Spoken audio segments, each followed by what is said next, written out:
All right, how's that going, boys? We're in here with Godbound episode, I believe it's 13. It should 13. be. It Why should be is the 13. title 12? Listen, don't ask questions you don't want answers for. But it is episode 13. Because I don't know how to copy and paste correctly. Boys, so we do have some announcements to make, and I think it'd be good to make those announcements here. So if you guys are watching up to this point and you guys want to, check it out, you're more than welcome to. We are going to be doing a Shadowrun game with, and it's not going to be a one-on-one. We're going to be running a Shadowrun 4th edition game here coming up shortly, the next upcoming weeks. Whenever James can figure out exactly what he wants to do, and whenever we can figure out enough players, we're going to be doing it. It's going to be shortly after this game finishes, more than likely. Because we are in the home stretch now, boys. Because we talked it over, and looking at, number one, how the game has been going, because the homebrew mechanics we put in here started out really not that big of a problem. However... It's gotten out of hand. It's gotten really out of hand, and we decided for thematics, we can finish out the story within the next couple of sessions, so you guys probably have to episode 15, more than likely. But the next 2 episodes are going to be the semifinal and final. Just because it's getting to the point where we're not really playing Godbound anymore, we're just kind of playing Imaginary Land. It's a cooperative writing project. It is, yeah. Which is fine. It's a good story, and it started out very, very Godbound, but it got progressively more kooky crazy because of the balance changes we did, which really was intended to make things easy and fun, but it's besides the point. It's gotten really out of hand. But the story will finish and will go on. We plan on making it as entertaining as possible, but we're kind of doing anime shit at this point. We're going to try... Ezreal started an arms race. We're going to be focusing on entertainment rather than mechanics here moving forward.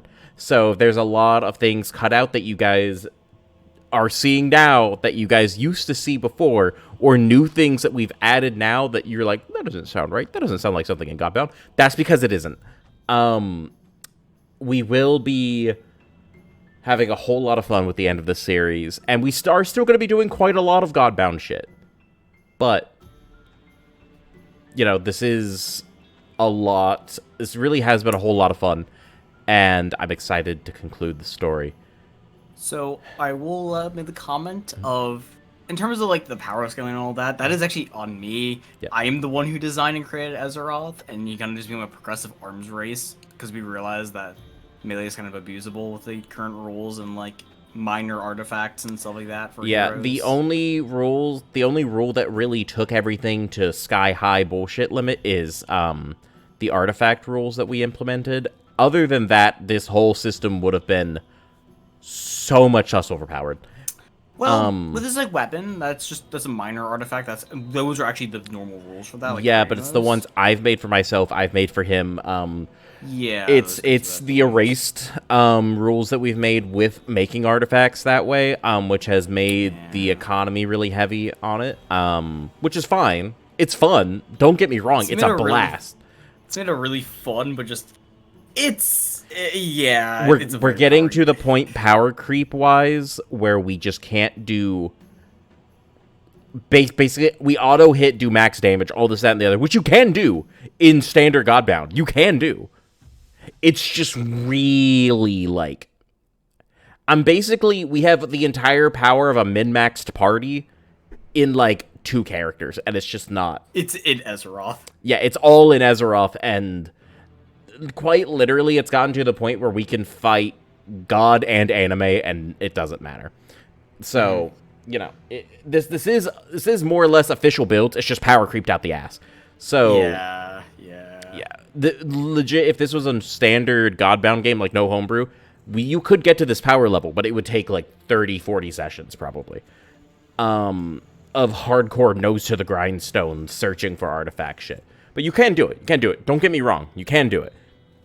It's just sped along. So that's kind of why We're getting to the point where this is near the end of the campaign. So for context, for everybody who's watching the VODs or who are watching live, that's kind of what's going on.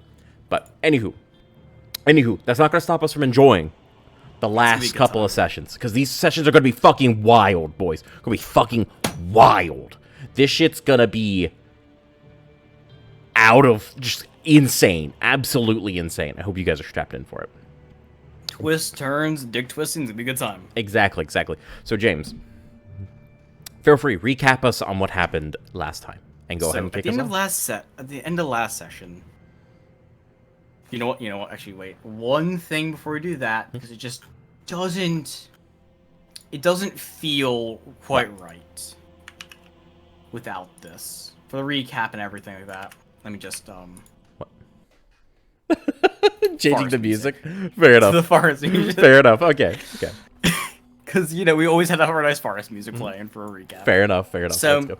Last session, you arrived at, what was it, Sven's, a massive city. You called in your dad. They fought. You fought their army in the massive battle between the two. It ended in a victory. Your dad you stealing the kill and having the power a little bit. And the rest of the power coalesced into an orb that your father took and went back home to see some matters about the dragon cult that's been rising up recently. Then, when you entered into the capital, you walked to the throne room, feeling the true weight of your victories. You walked into the throne room to see a man in priest robes sitting on the throne. You fought him, Ezroth fighting to a standstill, being beaten bloody with his gifts allowing him to survive. Before the man teleported past Ezroth, nearly killing Cole and destroying Steve. In rage, Ezroth beats him to the ground, and you use all of the powers in your hands to annihilate him, putting you into a coma and leaving Cole at the brink of death. Luckily, Cole is able to be stabilized by your godly power, and you're not in any danger of dying. And so after your battle, Azeroth, Chans, and Hans were able to recover your bodies. This is no longer a recap, this is of course the current session. Okay. They were able to bring your bodies back to the capital. Having no theurgy to do so, they do it on foot. Ooh. But they would hop on the Hanses and ride back with your bodies. I don't know if the Hanses would stay after I'm... You're just unconscious. You're still fair, there. fair enough. I'm not dead. Yeah. And at least they do have a road. They do have a road back home. Mm-hmm. Theurgy's semi-permanent. That's true. Unless you die, really. Even then, they might not disappear. So they rode home with their bodies. You were hailed as heroes, having taken the new territory. Mm-hmm. Of course, being just the charismatic person that he is. And with anyone who ever saw the Hanses, rather, it was that the battle was quite draining, and that is why both you and Cole are resting. It took much of your power to rend this basically elder god, and to help take him down. Tales of returning heroes tired from their long battle. You arrive home to the tower, brought to a private room to be looked over by priests for the remainder of a month. You rest in your bed. Your body kind of almost overflowing with divine power. Your power is solidifying as you rest. Finally, after the month has concluded, you can feel your entire body as you are brought back into your mind, instinctively sitting up to observe your surroundings. You take everything in. You see the medium-sized room you're in, scattered with priests, Cole in a bed nearby.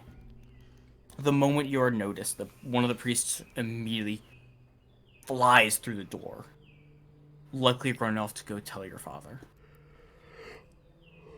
Yeah, I'm gonna be breathing very, very heavily. looking down at my hands real quick, just basically getting a check to see if I'm fucking alive, you know?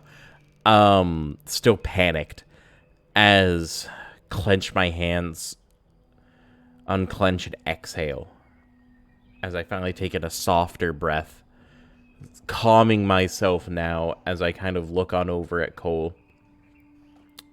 Still kind of shaking a little bit, I fly out of the bed, quite literally gliding over the surface, as I then rush on over to his bedside, as I begin, like, frantically checking him for a pulse. Like, well, obviously he looks like he's alive, but, like, checking him to make sure that he's, like, seems to be in good health.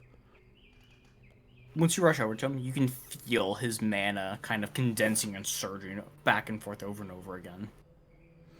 Metamorphosis of sorts happening within his body, within his energy. One of the priests runs over to you, kind of not putting a hand on your shoulder or anything, but just kind of running over to your side. Well, we are not sure the reason for him not waking up. He seems to be in fine health. We've been watching you over the both of you very carefully. Good. That's all I needed to know. Thank you. Also, looking over yourself, you can feel that you've gotten much thinner. You feel just as strong as you were before, just as healthy as you were before, but your body is almost skeletal now, being more skin and bone. I'm gonna look over at the priest, like, not really looking directly at him, but, like, turning my head slightly to the right, as I kind of, like, almost looking down as I kind of bring one hand up and kind of, like, clench the center of my robes near the front. It's like, where's this wrath? You see him nod, kind of looking over to one of the priests and nods back. Your knight is perfectly fine. He's been training quite diligently for this past month. Would you like to meet with him? Fetch him and leave us. He nods, and as he goes to leave, the door is open. The door opens for him to leave, and your father is standing there. He walks by them. The priest, hurriedly leave. He looks to you. Put a hand on your shoulder.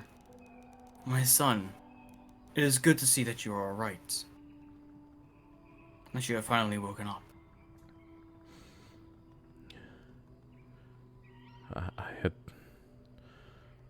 He kind of takes a seat on the bed next to Cole a little bit, like on the edge, as he still is visibly shaking a little, just like small tremors, as he's like, he isn't even looking at his father, he's kind of just looking down at the ground, like in between his leg and the bed frame, as he's like, I thought I would lose him.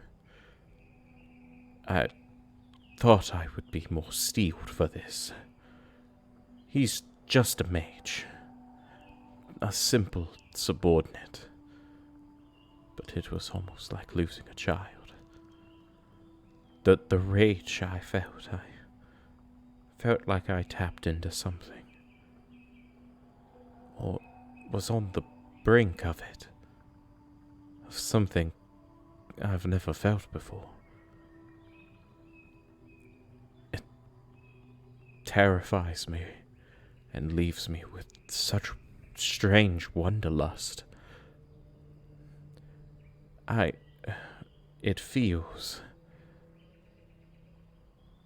It felt in the moment when I saw Cole's body hit the floor. It was, in my best description, as very similar to a fear I would have, as if imagining someone smiting even you down, which, in a rational mind, now confuses me. I care for Cole like a friend, yes, but why, when he's in danger, do I care for him like a child? As he finally looks on up at his father, like, through the mask, he can tell he's visibly distressed. Your father looks down at you, kind of giving you a steely look. Those mortals we choose to call our friends, that we guide through their abilities, and they walk the same paths as us, or walk beside us. We tend to have a close connection to them, a close bond, as if they were a child that we took great effort in raising. We have pride in their accomplishments, and when they're in danger, it feels like no price is too high to save them. I had a priest long ago.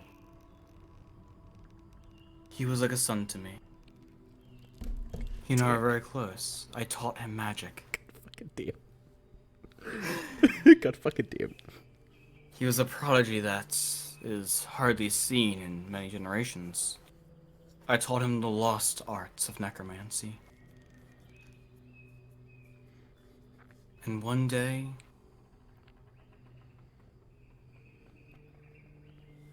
his luck took a turn, though it changed his life forever.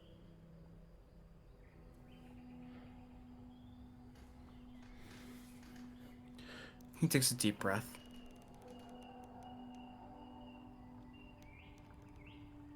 Even though he is gone, in spirit he would never truly be gone. He'll be with us forever.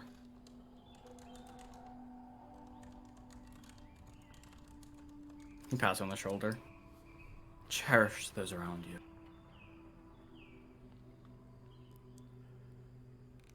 He's gonna put his hands on his knees and just kind of grab his cloak tightly as he kind of just looks down. Goes, I don't know what I will do if Cole happens to get in danger like that again. I was in a coma for what felt like moments. But I assume it was much longer than that. It took at least the amount of time to get back here. How long was it again? Looks to you, kind of giving a solemn look. My child, it has been a month since you fell into a coma. He's gonna just bring one shaky arm. He's gonna bring his arms up, one wrapping right underneath his breast, kind of like as if you're crossing your arms. His right hand moving up and just shakily places his hand on his mask, as if trying to just steal his own mind, as he says, "A month. I expended so much mana, and I was gone for a month. Who knows how long that took off my lifespan? If something like that were to happen again, I don't know what I would do. If something happened to you, I don't know what I would do. You may still be stronger than me. But that, whatever that was, whatever happened, was so... It was so rare. I don't think I've ever even wondered if I could achieve such heights.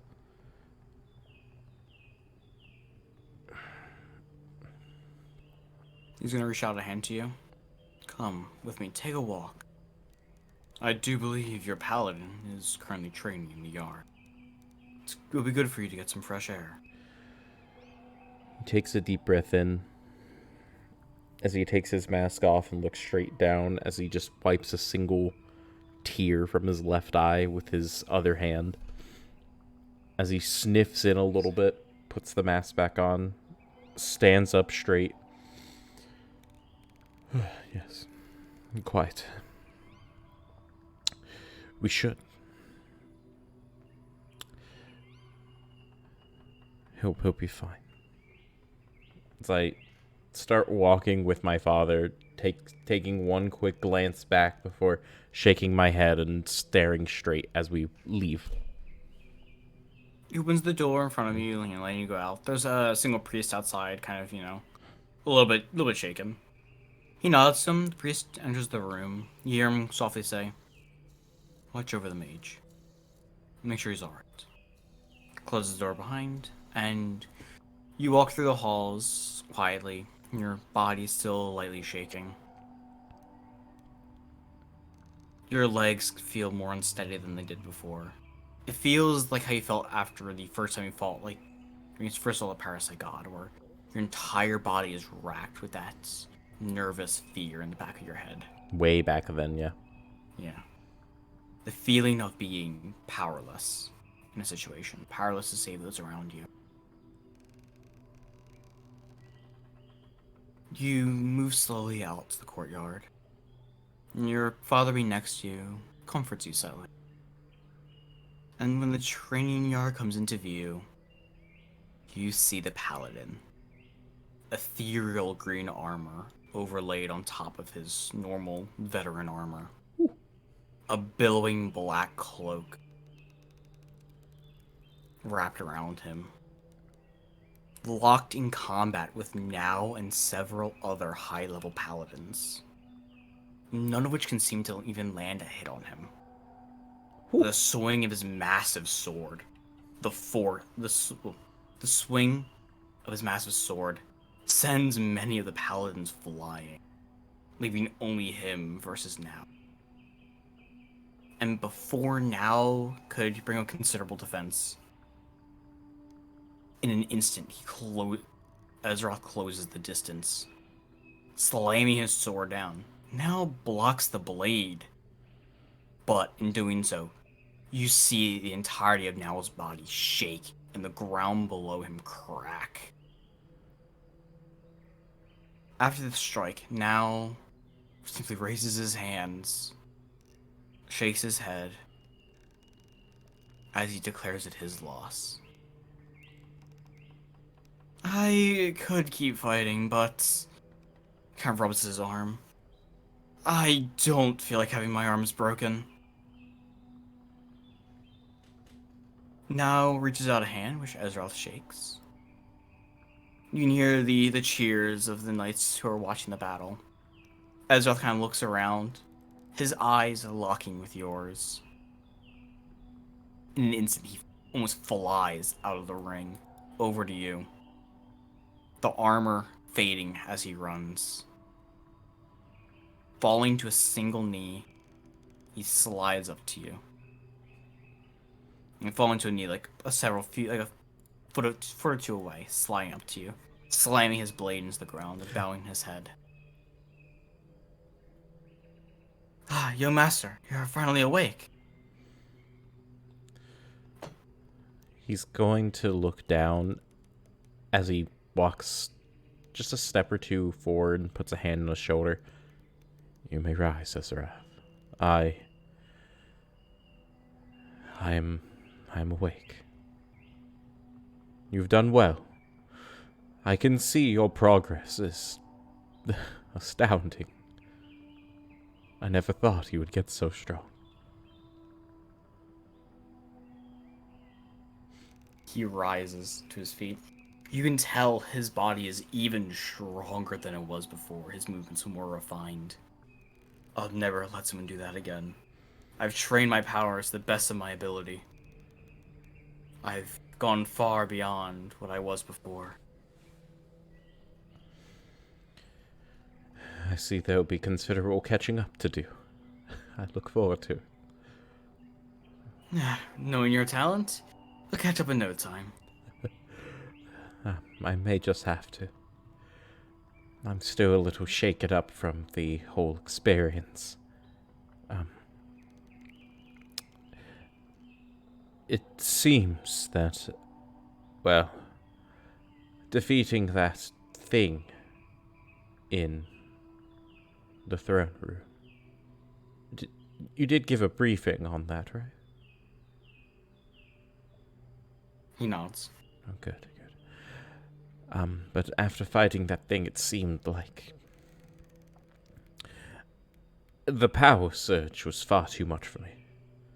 My body could not handle it. It didn't mesh well enough. Maybe in time I will be able to, but not now. Not yet. I will have to train hard to surpass my limits, so that in times like these, I'll be able to. But it seems you, my boy, have already surpassed your limits many times over. You know, I don't think I could be more proud of a former foe that I met spontaneously on the battlefield. Looking back on it now, Ezra, and I could say this with all due honesty, if I would have slain you on that battlefield, it would have been a waste. As I give him 2 little pats on the shoulder. He looks at you like a look of endless pride, like you give your father, like during the siege of the city. Without you, I would have simply been a stagnating old knight. Meaning you from just simply giving up my life for my fellow soldiers. I was able to gain the greatest opportunity I could. Through your help, I've been able to break the limits that I thought were put on me from being a simple mortal. As you said, I've broken my limits many times. And it's all been thanks to you. From your guidance and your power, I was able to obtain the power I have today. Now, kind of pats you on the shoulder. Let's go see Cole. We were just there. He's still unconscious. But yes, let's go watch over him a little. He looks that up a little bit, takes a deep breath in, deep breath out. It seems that this was... So far, it's been quite a lot. The fresh air, as he looks over at his father, has been quite helpful in calming the nerves. But yes, Your father nods to you. The 3 of you walk back to the room. Your stride's getting a little bit less nervous. You're no longer kind of just shaking in your boots, essentially. I would say it's more anxious now. Yeah, it's just kind of like seeing how much Ezroth has grown. It kind of comforts you. I was saying it's more anxious because I don't know if he could be awake. He could be awake. If he isn't, then it's gonna all fade away at the end. It could be replaced with baseline nervousness again. But until I see him awake or asleep, it's gonna be that nagging feeling that you kind of get when you're about to go into a job interview or you're about to see your date or something that you just met, this, that, and the other, it's that type of feeling, you know what I mean? Yeah. Anticipation. So as you reach the room, you can feel this warm energy coming from the room. You recognize it as as Cole's mana. Upon opening the door, you are met with Cole. Not normal Cole.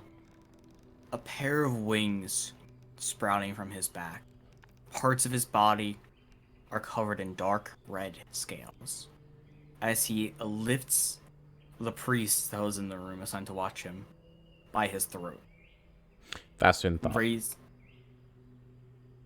What do you do? I love how that's what you have to say now. It's just Yeah, that's what you do. Yeah. yeah. I just look at you and go faster than thought, and you're just like, okay, what do you do? Yeah. As time immediately as I immediately run, like dash on into the room. As I'm assuming like Ezroth's out over here reaching towards his sword, leaning forward, leg going back, ready to burst forward to like pommel check Cole to not, get him off of the fucking priest. Father's probably like about to cast a little spell or something. I'm just moving through slow-mo time. As you say, Ezroth is ready to just rush him, not pulling his sword out, but he's ready to rush him and tackle him, essentially. Your father is hand raised. You see sigils already starting to appear. As you just... As fast as a strike of lightning, you just dash across. You're able to dash across the room. So what I'm gonna do is I would like him to make a... Honestly, when I say this, I have a high percentage chance of him just succeeding. He has really good saves, yeah. Yeah. What do you do? I was...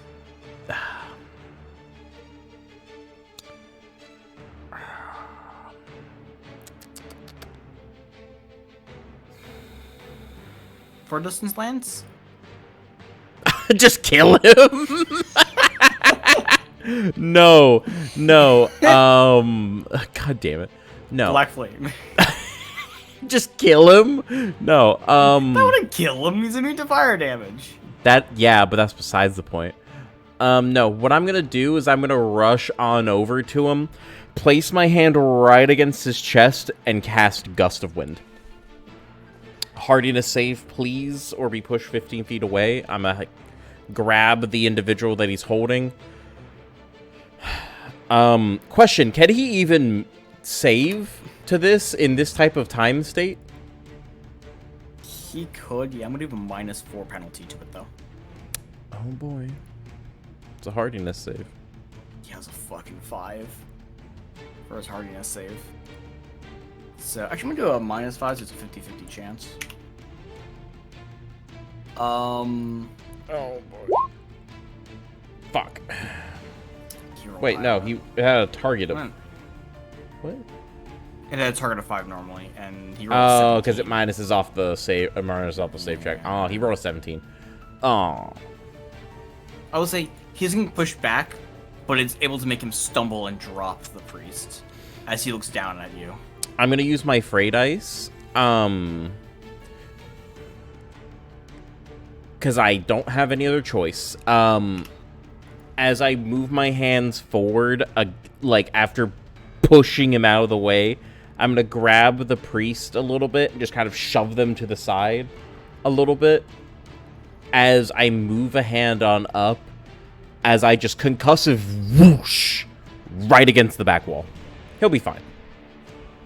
It pushes him, but doesn't do any damage because of the whole shield thing. Oh, fair enough. It doesn't fucking matter.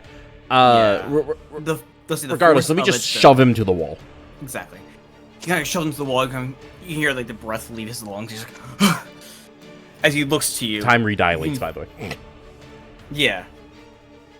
You can see the kind of confusion in his eye. Like it doesn't seem like he knows where he is even. Like you see, his energy is raging as it all starts to draw inwards and steam starts to leak from his mouth. I am going to call out to him as I yell over to him, Cole, what are you doing? You can kind of see the glint in his eyes start to come back as Ezroth just sprints across the room, shoulder checks him in the wall. Breaking the wall, probably.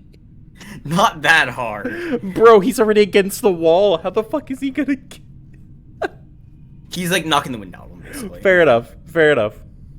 Kind of grabbing his head and kind of just pushing it upwards and keeping his mouth closed. And... Is that how the music ended? Oh, cool. Probably did. Fair enough. And I didn't even notice either. Yeah. Azeroth yells, "Get a hold of yourself!" As you see Cole's body go limp for a second. As you kind of see him blink a few times, Azeroth lets go of his head. As you see Cole kind of like, his head sways back and forth, he blinks a few times. You see the scales kind of retract slightly. He's still scaled, it's just not as, he's not covering as much of his body anymore. He blinks, he looks at both of you. What happened? Are you gonna change the music, by the way? There you go. I was gonna say, because that lasted a little longer than I thought it would. Yeah.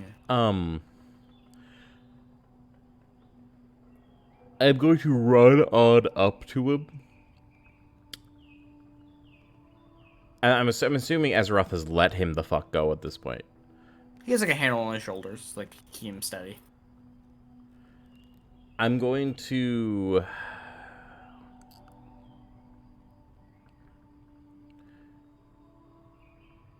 I'm gonna run up to him and hug him. Azeroth kind of lets you out of the... he lets go of Cole as you go to hug him. I have like one hand on the back of his head and one hand against like the middle of his back, as I just kind of go, I was so worried when you were felled by that maid god, by that thing. We narrowly made it out alive.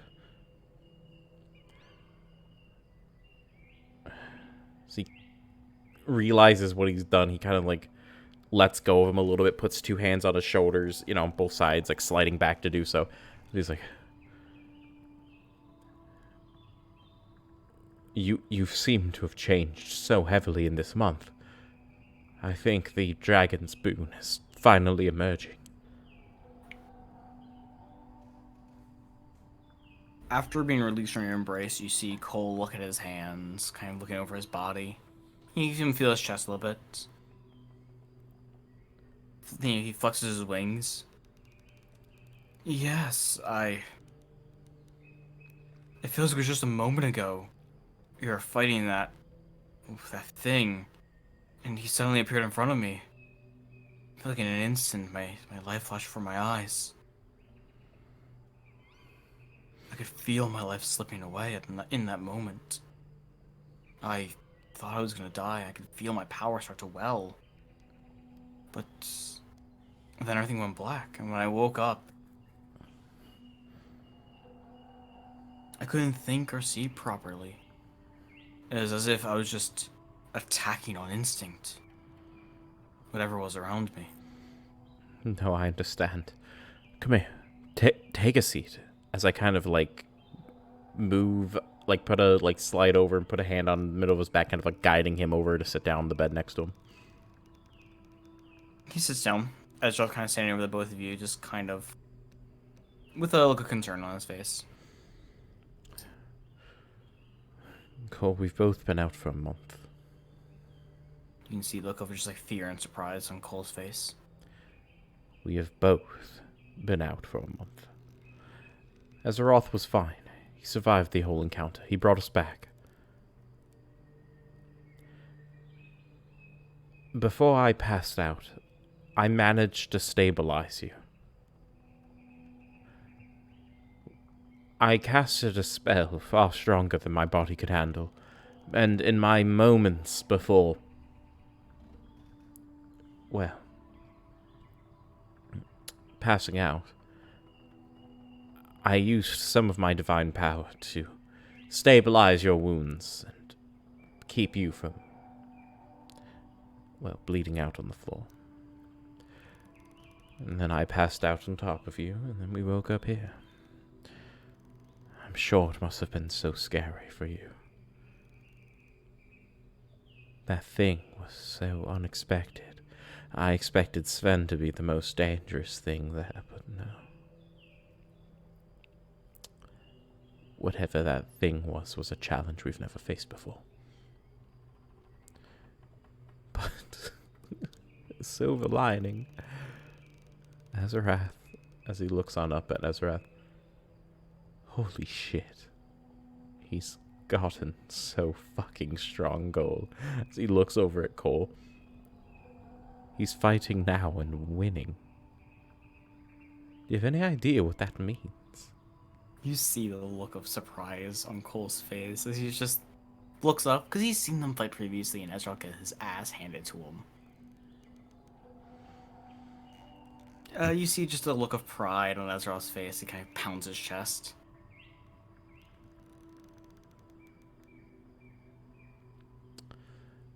And he looks down to both of you two.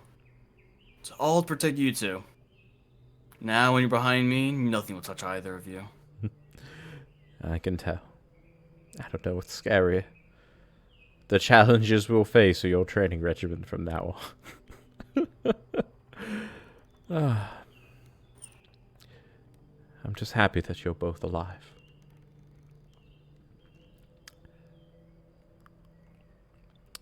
I don't know what I would do without the two of you.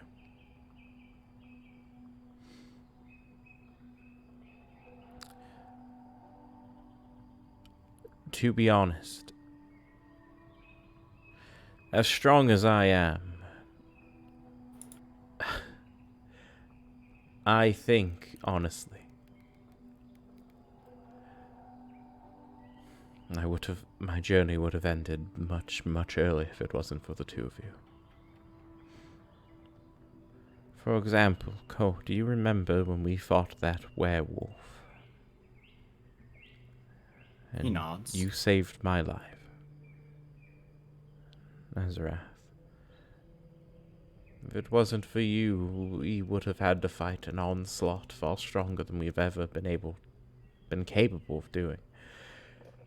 There would be so many foes. And we wouldn't be able to handle the two of us.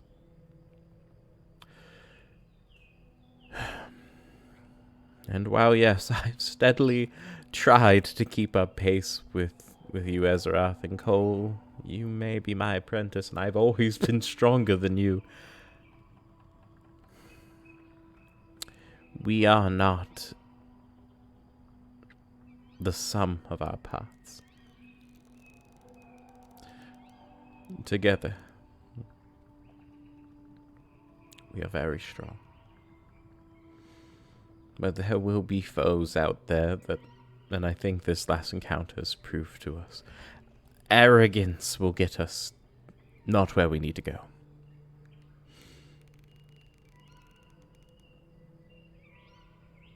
We must be realistic and keep our strength. We're going to need to. Keep strengthening ourselves, learning new power, gaining more power. We can't just blindly waltz into things anymore without thinking about the consequences. We've had it too good for too long, and I think this really shows. We're going to be targeted from here on out. If that abomination is any sigil on that, is any inkling as to what we're going to be up against from here on out, we aren't prepared. As you may be now. We aren't. Sadly, we are not. And as much as I would like us to be, it's going to take a lot of training to get there. And there's no shortcuts to that. The gods we're going to be up against are going to be the only gods that will face us. Every other god will be too scared to come anywhere near us. We're renowned at this point, you two. We formed an empire. Damn near single-handedly. Of course with Father, but aside from that, the entire warband damn near rested on our heads. And we took down one of their made gods, and it may be the weakest thing in their pantheon, but that's more reason why they will come after us. Wait a minute. Wait a minute. As he kind of looks over at his father, he's like, Father, in the month past, what has become of the Dragon Court? I remember you having to run on home shortly after the battle as a result of it. He gives a grim look. We've been searching for them. We've heard rumors of them moving, but we can never quite pin them down. In the past week or so, they've gone silent again. We're not entirely sure what they're planning. We've been constantly on the lookout for. I see. Also, he looks to you. You notice that there is an item missing from your possession. What is it? Your ring is not on your finger. You see Cole doesn't have his staff or his amulet. Your father looks to the three of you. And now that you've all reunited and are okay, please do follow me to my study. I have gifts prepared for the two of you. He's gonna finally think to himself, it's like, wait a minute. As he looks on down his hand, as he finally he just hasn't noticed this entire time because he's just been too fucked up. Exactly, yeah. To know something. Like he's used to future sight and all that, but like he just been too panicked to think about it. Mind too cluttered. As he kind of looks on down, as he's like, does this have to do with my time ring? He nods. I couldn't do much to it, but I added a bit more divine power to it. It's nothing too extravagant, but it should be nice nonetheless. I see. All right. Gestures for you for you to follow him. He stands and walks with. After a minute or two, you finally you reach the study. As this was a private room quite close to the throne and all that, so he could come visit you frequently. He hands you back your ring upon entering the room. It doesn't seem much different, but it seems to have a greater capacity now. Going from 8 effort to 10, by the way. Oh, nice. I can fuck with that. He looks over to Cole. Your items were, thinks a moment, not as complex. They were far easier to modify and make more powerful. He hands him the staff. Its normal wooden, body to the staff is now black and almost has a black stone texture to it. Mm-hmm. The skull no longer being that of a wolf, but instead being that of a small dragon. The staff. The skull, he kind of rubs the back of his neck nervously. The skull shattered during the process. I took a skull of a small worm from the vault. It normally be used for alchemy or something of the sort. But I thought it'd be a fitting replacement for the head of your staff. He hands back the glove. The Firestorm glove from the beginning. Now it's black leather being marred by almost molten lines of light and fire. Snazzy. Mm-hmm. By the way, I will put on the time ring again. Naturally. Mm-hmm. The glove is moderately more powerful. Cole slides the glove on his hand, looks over it, and you see his eyes glint with a small bit of flame as his eyes widen. It'll allow you to be wherever you need to be, within reason. Wherever fire may exist, you will be able to get them in a moment. AKA, it was given the Firewalker ability. 8. Let's go. Mm-hmm. I am teleporting fire within a mile. Hey, that's not bad. It's cool. Mm-hmm. Mm-hmm. He hands back the amulet. Not much could be done to this set. Its complexity was already reaching its limits. So there was not much I could do to it.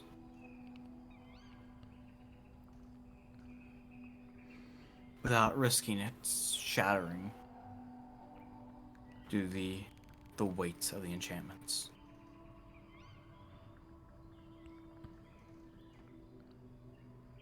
I do hope these gifts prove useful in keeping my son and his great disciple safe.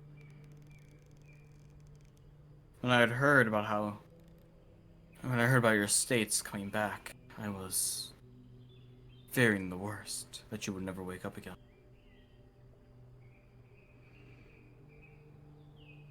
I'm glad that both of you are all right. Thank you. I appreciate these.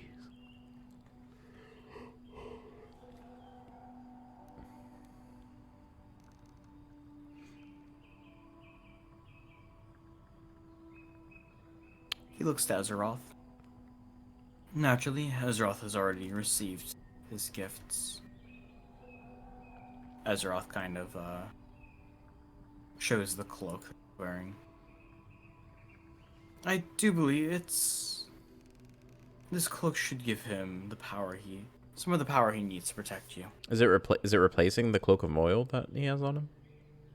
Oh, it's a layer thing. Like layer cloak thing.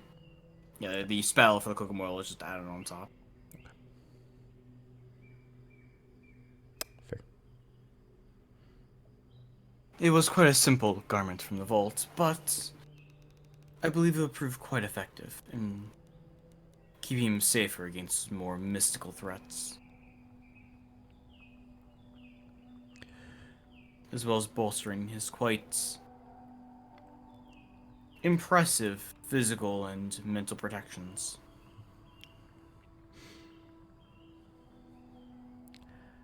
I think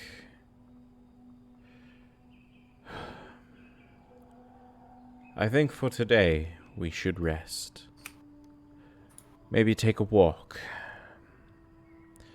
Stretch our legs after so long. I, for one, will be going to take a bath. If you have no other use of us, Father, or anything else to speak with us about,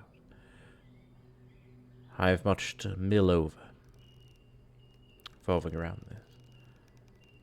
I will resume my training as soon as possible. And then, I suppose, shortly, once I have gathered my bearings, I suppose, I'll go retrieve a friend of mine from a locked away location, so to speak. If we're going to be targeted, I might as well pull out the big guns. Any help we can get. He pats on the back. Relax, and he nods. It probably would be best to make as many allies as you can. An envoy was sent from another nation nearby, one of the ones who is at war with Sven. It seems like, due to our actions in fighting Sven, they are willing to lend aid when we need it. Excellent. Glory to the Empire.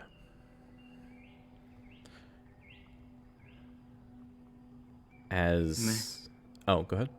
May the Empire last as long as this world. He nods, begins stepping away. He's gonna go prepare a bath. I'm sure he could order someone else too, but he's gonna fucking do it himself because he doesn't want to talk to people right now.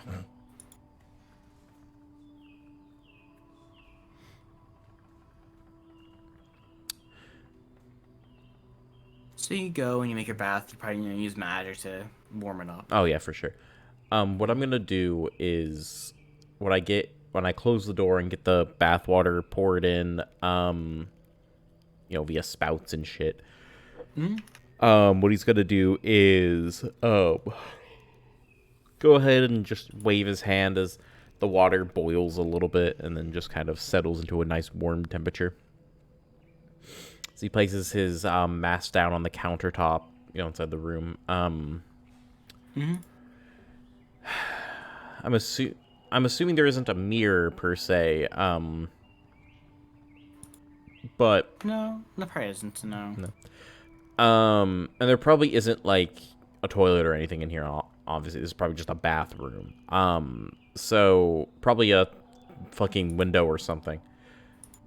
What he's gonna do is he's gonna open up the window, let some nice air run on in, as he just kind of looks out the window for a second, takes a deep breath in, deep breath out. Here's the birds chirping on in the background. He's gonna go ahead and put his cloak down, derobe essentially, kind of take a look at himself because he feels lighter than what he used to be. What does he see? Like I said before, your body is nearly skeletal. You don't feel any weaker or anything like that. It doesn't feel like it's from malnutrition. It feels like you're becoming a skeleton. But what's the percentage-wise we're looking at here? Like, to How where much does it stop? The skeletoness? Yes. On both your hands, like on your one hand was I think up to the shoulder, on the right hand. Mm-hmm. On the left, it's up to your elbow now, but your entire body has become like much like it's like I said, skin and bone. Like your entire body is like withering away.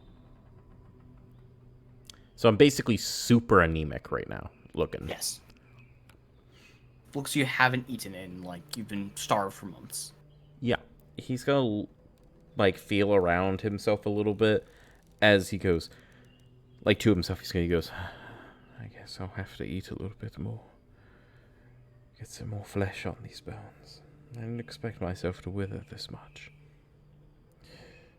I was out for a month. Oh well. I'll go get something to eat after this. I need to rest. Get my mind off of this. As, you know, he steps into the bath, lets the water kind of sink on over him as he kind of finally gets a downer for the first time in a while. See, he normally doesn't take baths. He usually just takes, like, well... Quick rinses, prestidigitation. Yeah, quick rinses, shit like that, you know. Nothing, like, super... I mean, he just uses prestidigitation, too. It's like, there's a lot of shit he doesn't need to do. That doesn't matter. You know, it's mages. A rest thing, yeah, though. It's a rest thing right now. He's not doing this to get clean. He's doing this to relax. As he just kind of listens to the sounds of the birds, lets the steam come up, takes some deep breaths in of the steam, as I can almost promise you, he's probably now and then getting flashes of different battles, just like PTSD kind of shit. Before just kind of like shaking his head, opening his eyes, looking up at the ceiling, just kind of trying to relax. He's going to stay there for a while until he's disturbed. The warm water kind of washes over your body. You feel your body relax quite a bit. After about an hour, you kind of hear like a knock at the door. Yes, what is it? You hear the voice of Cole. I was just going to come check up on you. Make sure you're doing alright. I'm fine. I'm just relaxing. Is there anything you need besides that? I was just going to inform you that I've gotten cleaned up as well. And that I will be studying in the library until you're done. Understood. I'll be there shortly. You don't hear anything more from the door. He's going to sink down a little bit to where, like, his knees kind of poke out of the water, and he kind of, like, goes down to, like, right underneath nose levels. He kind of just, you know. The anime bathhouse scene. Yeah, basically. the anime bathhouse scene. just like, oh, fuck, I don't want For nothing in particular, can you roll me an int check for me real quick? Yeah, fuck it, sure. Why not? Let's see here. It's a good failure right there. Ooh, it's actually my only bad stat. That one. Nothing comes to mind. Okay. Eventually, once he feels like it's been long enough, which it never does, but like logical reason sets in. It's like, okay, it's been long enough. He finally gets out. Prestidigitation dry. Fuck it, leave the water because the fucking attendants will get to that.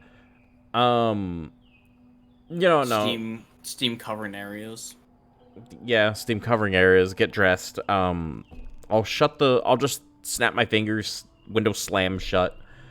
Because that's the only way it can be done. I'll just kind of grab the door handle and kind of open it on up and walk on out.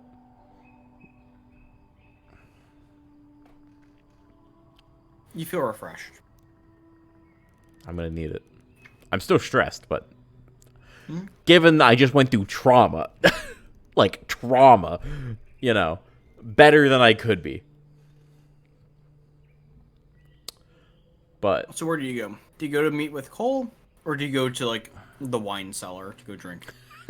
No, he doesn't drink. Yeah, he didn't before, but he might now. Maybe. I feel like he would smoke if anything else, but no. Rip with the halfling's pipe. No.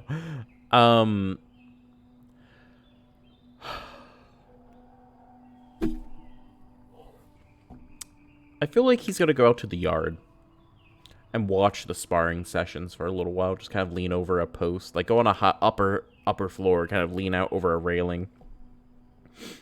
Just kind of watch on out there. You're not really seen by any of the people down there.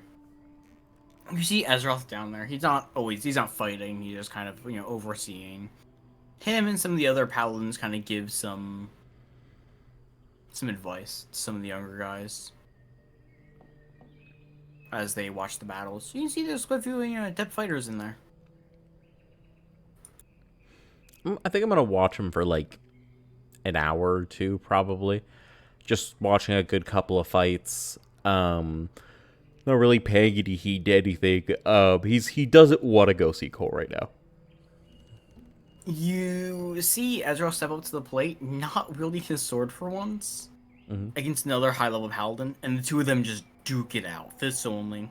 Ezra doesn't even activate his ethereal armor. They're just Shaloggin, yeah, no. Yeah. They're essentially hand-to-hand combat sparring, like throwing each other, things like that. Grappling and descent, yeah.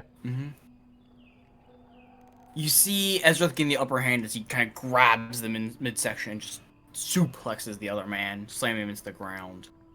You see Ezra slam a foot on the ground, the ground beneath him shattering as water just comes up and restrains him, going on the floor. Oh. As looks at the others, and that is a skill known as the Mountains Wash Away. Not as effective against a single target, it's best used against hordes of many. I see the people around him kind of nodding. One of them writing stuff down in his phone. Yes, write that down. Well, he is teaching them a true strike. Yeah, he's teaching them some very powerful techniques. Before he takes his seat back on the sidelines. Do you keep watching the fights, or do you go visit your boy or one like I said, for about an hour or two, but once that's kind of been done, he's gonna grow kind of bored of it as he finally then just kind of like rolls his shoulders, steps back off the railing, and then just kind of like starts walking towards the library. Alright. It's a silent walk as you go to the library to meet your disciple. You kind of feel the fear kind of in your heart of what if you lose Cole? What if you lose Azeroth?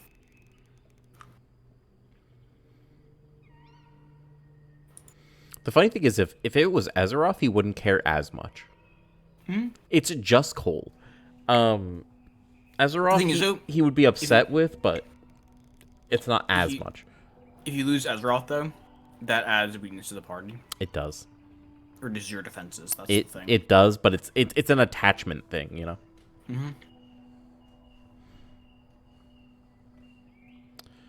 So, what he's gonna do is once he finally gets up to the door, He's gonna take a deep breath in, take a deep breath out. Because, like, every time he looks at Cole right now, he kind of, like, still gets that feeling of, like, as if he was still kind of there, you know? It's kind of like a trauma reflex here for him. Like, he gets that sinking pit in his stomach and everything. Like, he gets anxious while around Cole right now. So that's the reason why he's been trying to avoid it. But he kind of, like, tries to shove all those feelings down as he just kind of grips the handle, maybe a little too hard, and then just kind of opens up the door. Steps on inside and tries to go find him.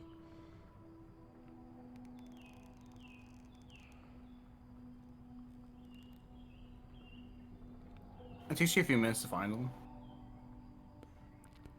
as the library is quite large. Yeah. After a few minutes, you find him reading some old scrolls and old books on evocation magic. As him kind of trying to refine his techniques. What do you do? As I kind of, it's like I'm seeing him off in the distance a little bit, right? Mm-hmm. I'm gonna just kind of nod and just kind of look around the, like, go around the library, look for some good necromancy scrolls as well that I haven't even read. There aren't too many necromancy scrolls as for like any other schools, as it was kind of a lost art. Fair enough. Then I'll pick up some, like, either theurgy shit or really, I'll pick up whatever that would benefit me that I haven't already read. It's a very small list. It is a very small list, but it's probably a list nevertheless. You grab some books from our School of Magic. Like one you haven't really researched much fair into. enough. Whatever. Probably Abjuration. Yeah, fair enough. I'll fuck it. I'll pick up Abjuration. Because you do want to protect Cole, so you're looking into words and shit, you know. Yeah, I'll just kind of walk on over with, like, a small pile of books, like a couple of books, like enough to, like, hold a big stack underneath your arm or something. Walk on over, and then I'll just kind of set the books down gently, but with a small thud across the floor, against the table, just boop, right there on the edge. He's a little startled at your appearance. Kind of relaxing once he notices it to you. Ah, you're back. I was just reading up on some old texts to try to improve my magic.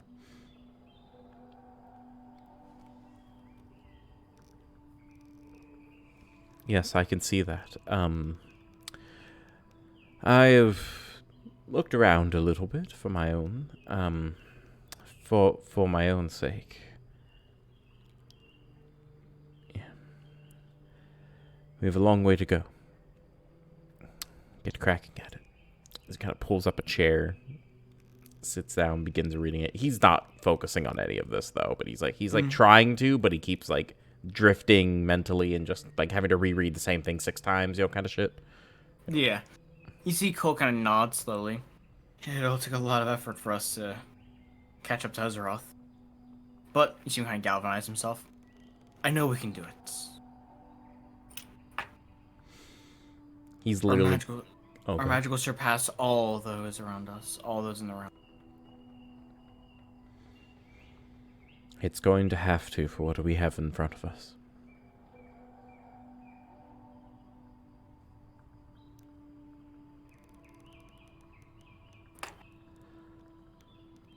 This is basically going to be what my next following days look like.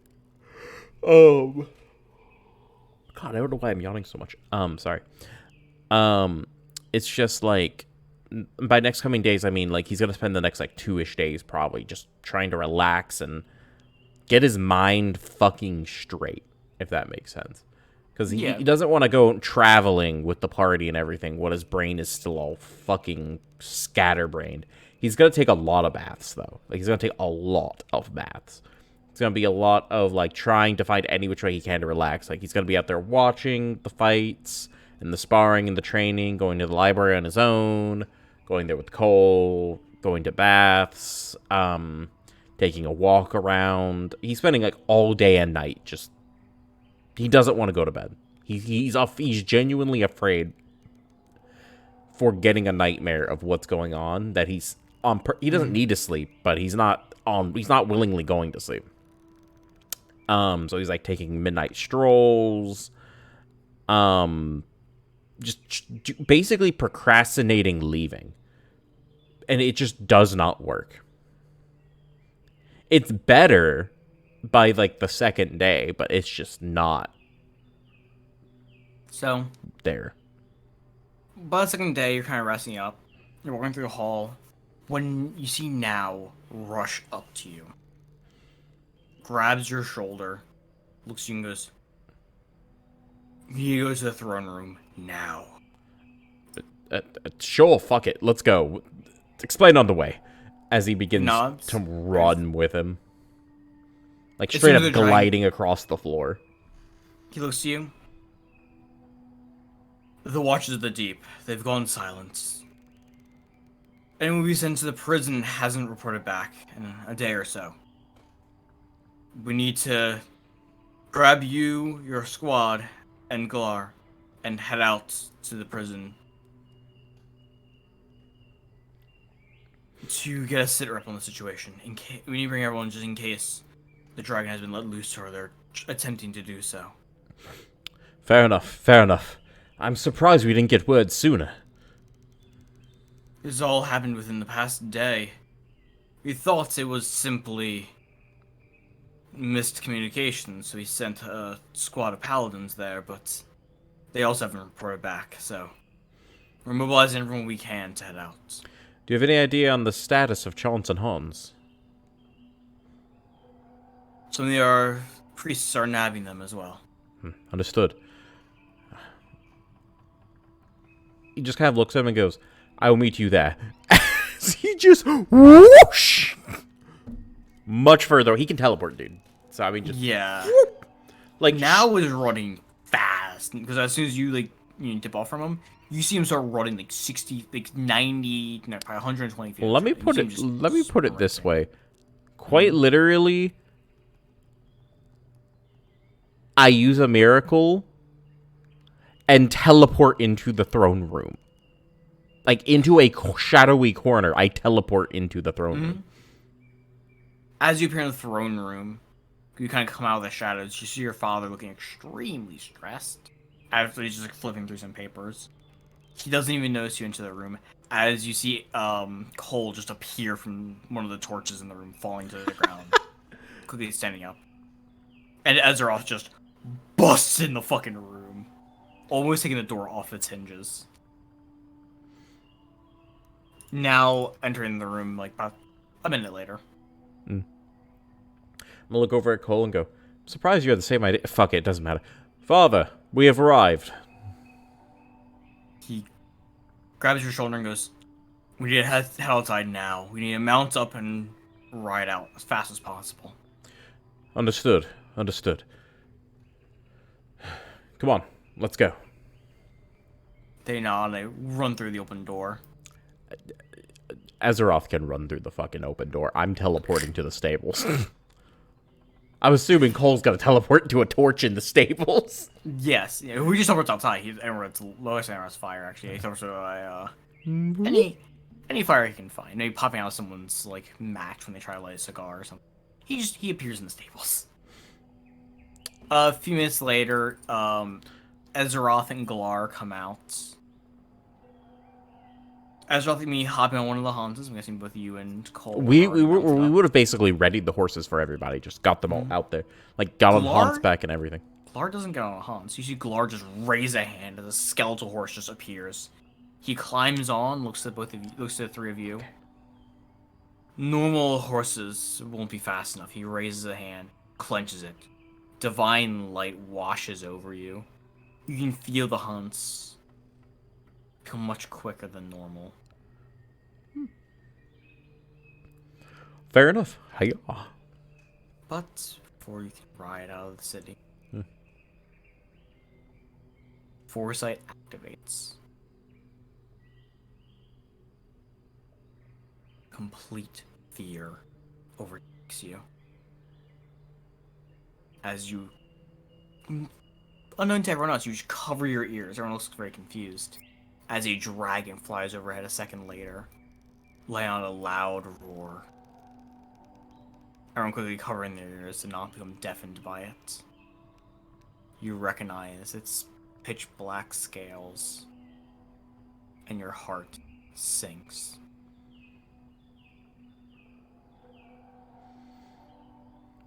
What do you do?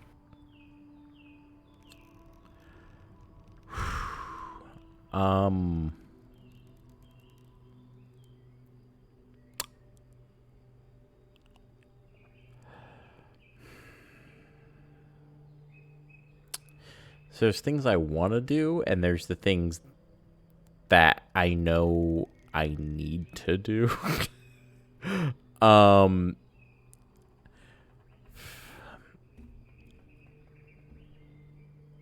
One, take your action. Honestly, he has action paralysis. He's not gonna do anything. He's just looking up in shock. As all he can say is, "It's freed." Your father immediately jumps into action, raising a hand as a blade of energy appears. The same blade you've seen previously, the blade of disaster. As he looks to the three of you. Quickly, get to safety. I'll attempt to fight it. He's gonna look over at his father as he basically whips onto Hans's back, like, in a gallop with him. As I'm assuming he's not just saying this and staying there. He's probably saying this and going. He's going to. You see him just... Okay, so he's going to. Okay, so what I'm gonna do is I'm gonna look at him and go, "Father, you cannot seriously assume that you can fight him alone." He looks to you. I may not be able to win, but I can at least buy enough time to evacuate the city. And keep you safe. He's gonna look at him and go, "We don't have time to argue. We must fight him together. We might have at least a standing chance then. I have Uncle," as he pulls out the rod out of the bag. "I've saved this for just such an occasion." He puts a hand on the hand that's holding the rod. Only use that if all else is lost. The consequences for using that are dire. So only use it if all seems lost. That all will lead to end. And if you're going to be this stubborn, then follow me. Hopefully we can take this thing down. He's going to want to say to back talk here, but he simply puts the item back in his bag as he grips the reins tightly as he goes, "Yes, Father. Come, both of you, let's ride," as he flicks the reins. You ride out at the wind, flying through the city. Probably lobbing magic at it to try to get its attention so it doesn't burn down the entire city. The moment you're anywhere near and you start trying to lob magic at it, it immediately takes notice of you.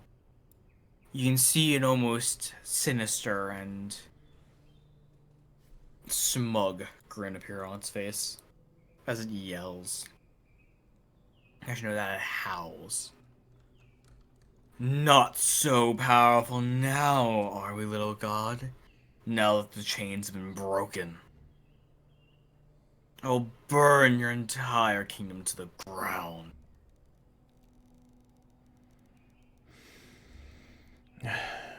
As he flies low.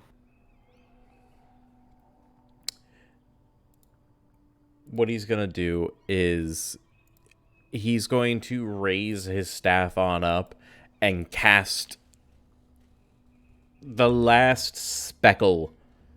You know, no, he doesn't even have to cast the full incantation. What he's gonna do is he's going to just raise his fucking staff up as the ring unravels one of its spells. As he goes, "Be burned asunder, black flame!" as black flames just erupt into the air. The flames wrap around its body. You hear it howl in pain before the flames quickly die out. Your powers have grown, little god, but they are nothing compared to me. As it opens its mouth. Hold on. Can I add something real quick? Yeah. I then use Frey Dice and just send, like, right after he's like, right as he's talking, right? Just fucking peppering out fucking magic. Just basically, like, a bunch of small Gatling gun of just fucking, magic missiles just pew, pew, pew, pew, pew, pew, pew, pew, pew, pew, pew. Right as he's, like, about to charge us, he's like, you puny god. Boom, boom, boom, boom, boom, boom, boom, boom, right on his face as he's charging up this blast. They're gonna explode, like something like an AA, like round explodes near their target. You can see him kind of like the eye swindle bits. Your petty blasts are but a mere distraction. As you feel his power condense. As he uses breath of death. Flames rush down. You see Cole stand on the hunchback, jump, the wings sprouting. As he opens his mouth, cups his hands around his mouth to funnel the flames. Draws in as much breath as he can, releasing his own breath attack. Are you gonna change the music, by the way? Think around me. Yeah, that's what I'm saying. I was wondering when you were gonna change it. Okay, go ahead. Cole's breath isn't as powerful, and you can see him quickly starting to get tired. Wait, Cole, hold on. Question. Yes. If it's on the same turn, does it matter if it's a smite action or not? Why? If I use Faster in Thought real quick, can I just do Black Flame real quick again? No, it has to be every other, so like if you use it now. Every other turn. Same turn. No, it's still damn it. Okay, never mind. Yeah, you can't use it twice in a row. Wait, actually, what I can do is Faster in Thought. What I can do is as their breaths meet, what I'm going to do is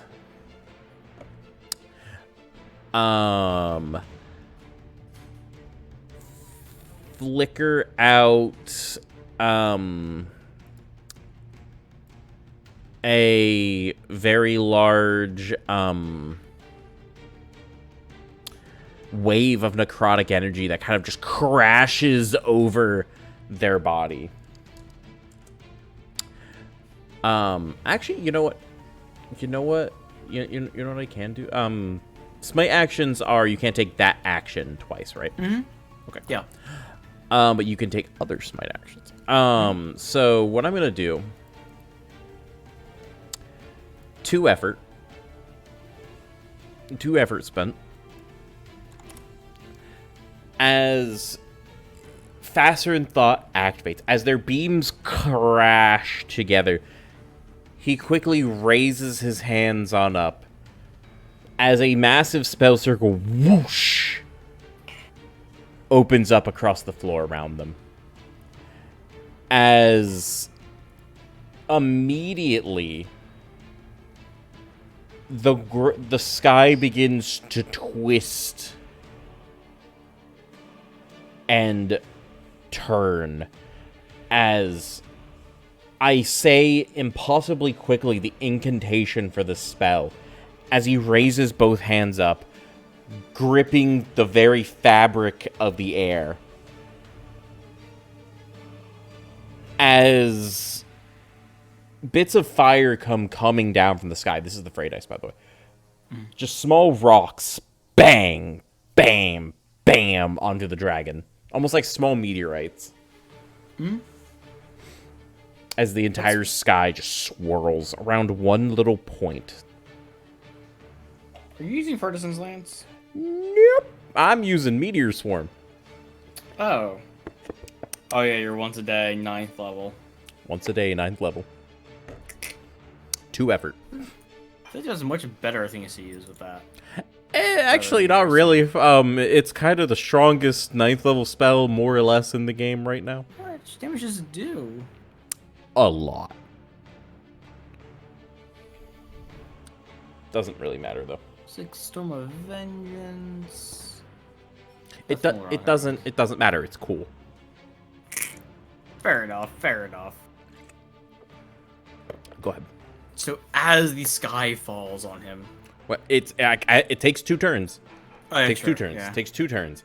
I'm starting it now. It's just the droplets that are hitting him are just my Freight Ice. So the breast meets, and you see quickly Cole's getting tired. He won't be able to last. You see your father jump from his horse. Gliding up into the sky, he wields the Blade of Disaster.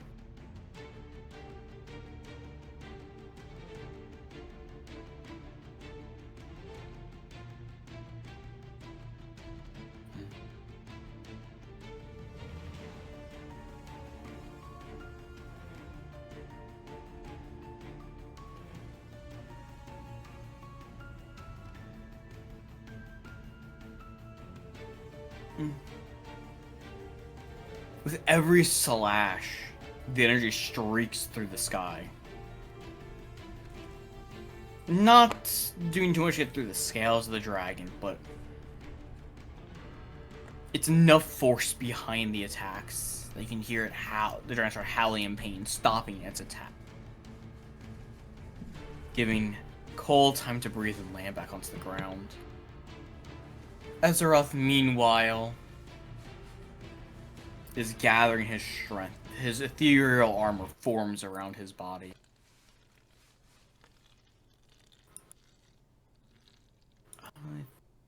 The activity is doing something weird, so, What is it doing? What the fuck? Hold on. I'm sorry, chat. It's the activity is doing something really weird. Yeah. It's like all blacked out. It's so weird. What the fuck? Yeah, I can't do anything either. Is it still playing the music on your side? No, it's not. Hold on, I'm gonna leave the activity. Try to rejoin again. Yeah. Well, it's doing the same thing to me. Yeah. Oh no, it's just empty now. Yeah, you're gonna have to leave and rejoin. Yeah, I'm doing that. Yeah. That's really weird. You can go ahead and keep going. Just add it in between. Hmm. You only need the one spawn for right now. Yeah, I'm grabbing some now. Yeah, you're fine. So, Azeroth creates ethereal armor around his body. As he prepares to fight, you see him grab the reins intensely as he focuses all of his spiritual energy around his body, glowing faintly green. There we go. He wields his weapon. He swings his blade, firing waves of gold energy at the dragon. Very nice. Nice. They're not able to leave more than a scratch on the dragon, but nonetheless, it's keeping the dragon's focus split between the targets. As you prepare your spell.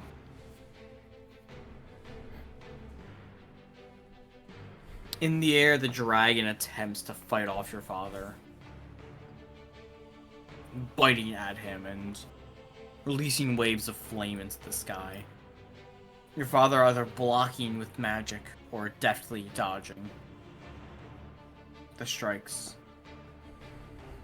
As your incantation comes to its crescendo.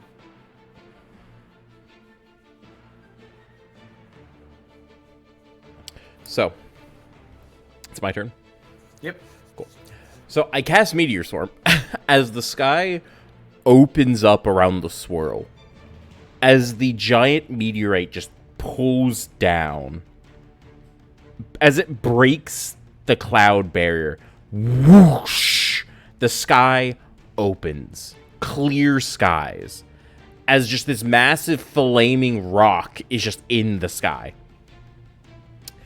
And you said the dragon's still flying overhead right now with us? Mm-hmm. What? The meteor slams into the back of the dragon. It howls in pain. Its wings fail it as it falls to the earth, slamming into some buildings, grinding against the ground. As you reach it on Hunt's back, your father lands back onto the ground, prepared to fight it further. It stands tall, not be able to fly for now at least. By the way, stares you and your party down. What's up? as it begins to stand, what I'm going to do is I'm going to take my staff as I'm still charging forward on Hans's back, point it with both hands as just a orb of energy appears at the end of the staff and just BAM! Beam of light. Just boosh! Right against it. Right square to the face. Great dice. You smack in the face, you see it kind of shake its head as its eyes open. You see Cole with fury and trauma in his eyes raise his arms out, creating a swarm of flaming spears, pelting it across its entire body. Well, that's new. Do you know why? Why? Well, it's working right. But remember when you made him fight the dragon in his dreams? Yeah. Yeah, I do, actually. I do, actually. That rage is coming back now. PTSD's coming back. You see him with just all of his might, just pelting the thing. With as much power as he can muster. As it tries to ward off the strikes, you see Ezroth clear the distance, jump off Hans's back, stabbing a blade into its back, actually piercing its scales. Not by much, but by a little. He instantly gets flung off back to your party, kind of rolling against the ground. Having the breath knocked out of him.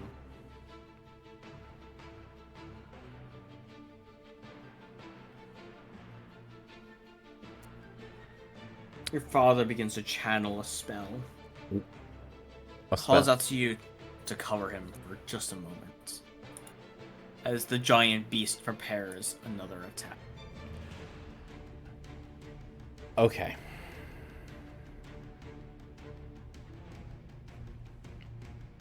Its mouth begins to gather energy for another breath attack. What do you do? Well, so what I'm gonna do is,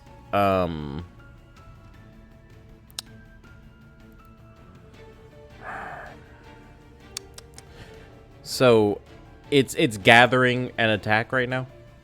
Mm-hmm. Yeah, all its turns gonna attack basically. It's just I see. can't believe that. Did it not take a turn? Not yet, no. Like it just like it's power for its attack actually. Yeah, it'll be its turn now. Do the summon to ground and all that? It's still preparing its attack. So you're basically gonna interrupt the round. Okay, so basically its turn is just charging. Yes. Okay.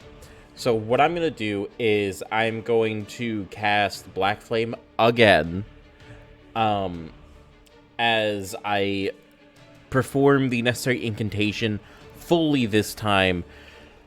As another spell circle begins to wave itself around me across underneath the haunts, as I weave my hands on forward, the spell circle immediately disappears as flames erupt within my hands. I thrust them forward. The beast, as I conjure forth the black flame, it just covers the entire front half of the beast. Its face specifically, as I concentrate it down as best as I can. Trying my best to, like, get it before it can finish charging. You see it become slightly distracted at the flames. It kind of back up, try to dodge the flames slightly. it's starting to burn much of its snout and face. As it finishes charging up its attack, or getting to that stage, you see Cole continuously peppering with flames. Concentrating, you see sweat starting to bead on his brow as he does his best to damage the beast. Azeroth hefts his blade, sprints across the field, slashing at it. He slashes its face upwards,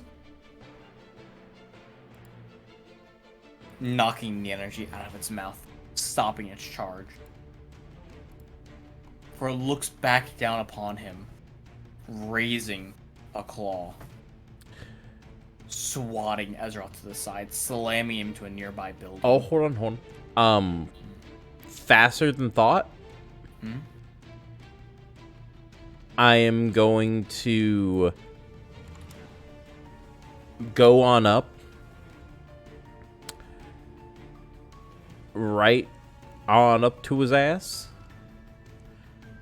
as I teleport in his shadow right in front of Azeroth. I raise my hand. Using my ring, its spell power erupts. Hold on, I think I have the wrong one on. I think I have the wrong feature on there that I'm thinking of. It doesn't matter. I have endurance anyway. I use a miracle. Okay. You know, the one that lets you just kind of know to a single attack? Negative attack. Mm-hmm. As I stand there, raise a hand, and just conjure forth a wall of mana, and just take it. Standing my ground.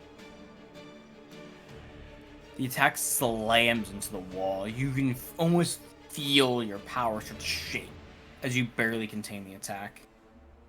You're left breathing heavily, your divine power wavering slightly. As your father finishes his spell. Hit him. Is there any way I can, just for thematics, reach backwards, grab Azeroth, and teleport the fuck away? Sure. You're able to kind of retreat back. So I want to just grab him and then just basically pull him down into the shadow and just basically re-emerge in the shadow of the haunts that Father is at. You see your father reach out his hands. Yep. As the storm clouds above turn black. As a bolt of black lightning strikes the center of its body. You can feel it. It basically causes the divine power of the dragon to become unstable. You can hear it scream as its energy becomes unstable and it starts surging out of its body as fury washes over its face. You all brace yourselves for what comes next. I have one effort left. You've used a lot of effort already. Actually, no, I'm sorry, I've got 2 effort left. I have 2 specifically effort left. Oh, no, I don't. I have 1. Yeah, I have none on myself. I've got plenty on my fucking item, but that doesn't help me here.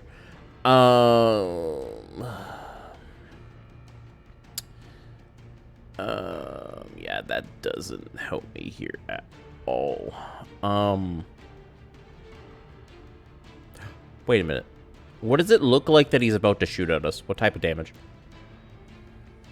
Well, he's no longer charging to attack. He's just like his powers become unstable from the attack. Oh, okay, Like, cool. The attack's intended effect was basically causing his power to run rampant, and causing him to take more damage. Fair enough. Fair.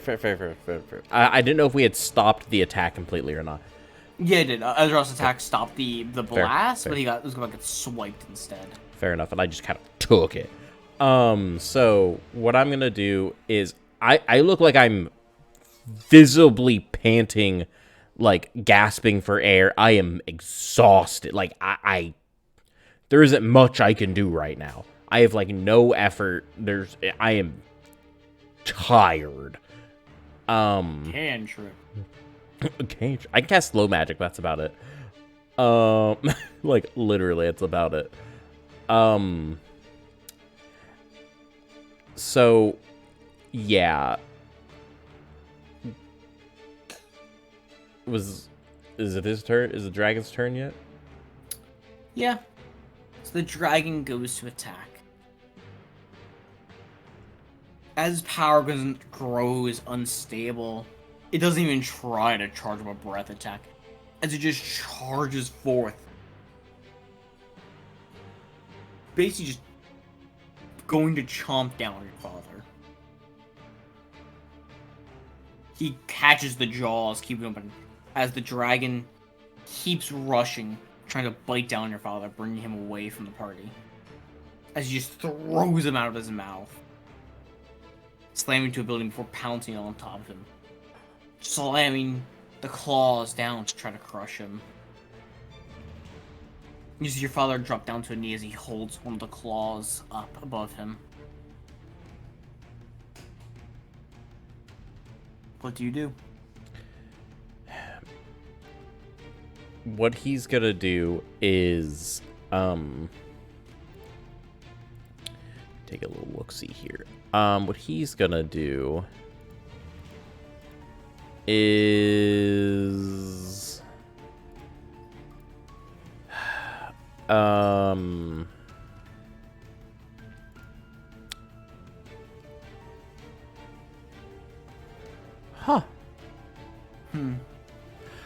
I'm gonna wave. Oh no, it's fucking commit effort. God damn it. I don't have effort for that. Damn. Yeah, there ain't much I can do, boss. Just throw low magic at him at this point. That's what I'm gonna have to do. He's gonna place a hand up on the haunts. As he kind of like stands up. As he raises a hand as he just yells out a short incantation as a small peppering of sparks appears in front of the dragon's face before boom, a massive explosion. I cast fireball. Racks across its face. Its head gets shot back. It starts kind of shaking its head to do away with the smoke. As I then quite literally just having multiple small or no, I'll just do it one. I'll right afterwards, as I'm still trying to focus some type of magic, I get a small ball about the size of I'd probably say about the size of a basketball of just necrotic energy that just crackles with black lightning across it as I just send it off, trying to hit it square in the back. The flames kind of disperse off of his back, kind of knocking him slightly to the side, but it's not doing too much to move him. Great. That's all I can do. Feel his energy become more and more unstable with every hit. Cole keeps pelting him with spears of flame. Ezroth clears the distance, pulling out his greatsword, and just wailing on the side of the dragon. As many times as he can muster. You can feel him just outputting as much power as he can to every single strike. Kind of starting to mar the dragon's scales with slashes and scrapes. But not doing too much to actually get through its thick hide. It's its turn. This thing is 10k HP, dude. So, I mean, it's Your father's It's turn. Dad's turn.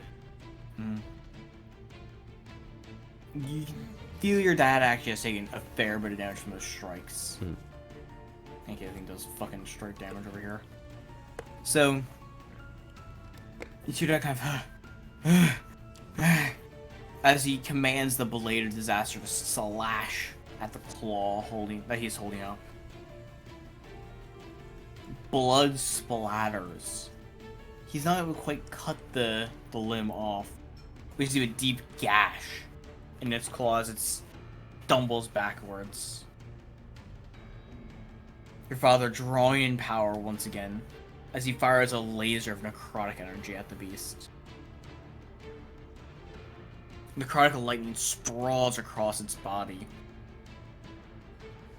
Its howls of pain grow louder with each second. And as it gets louder and louder, you can feel its power grow more and more unstable.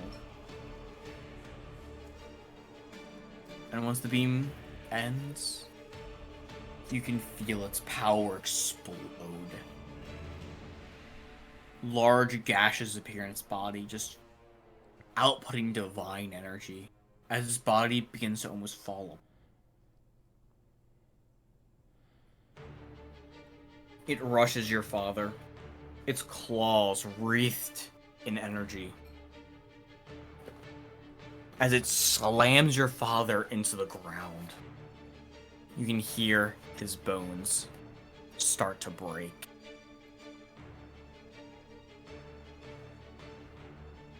As energy coalesces into one of its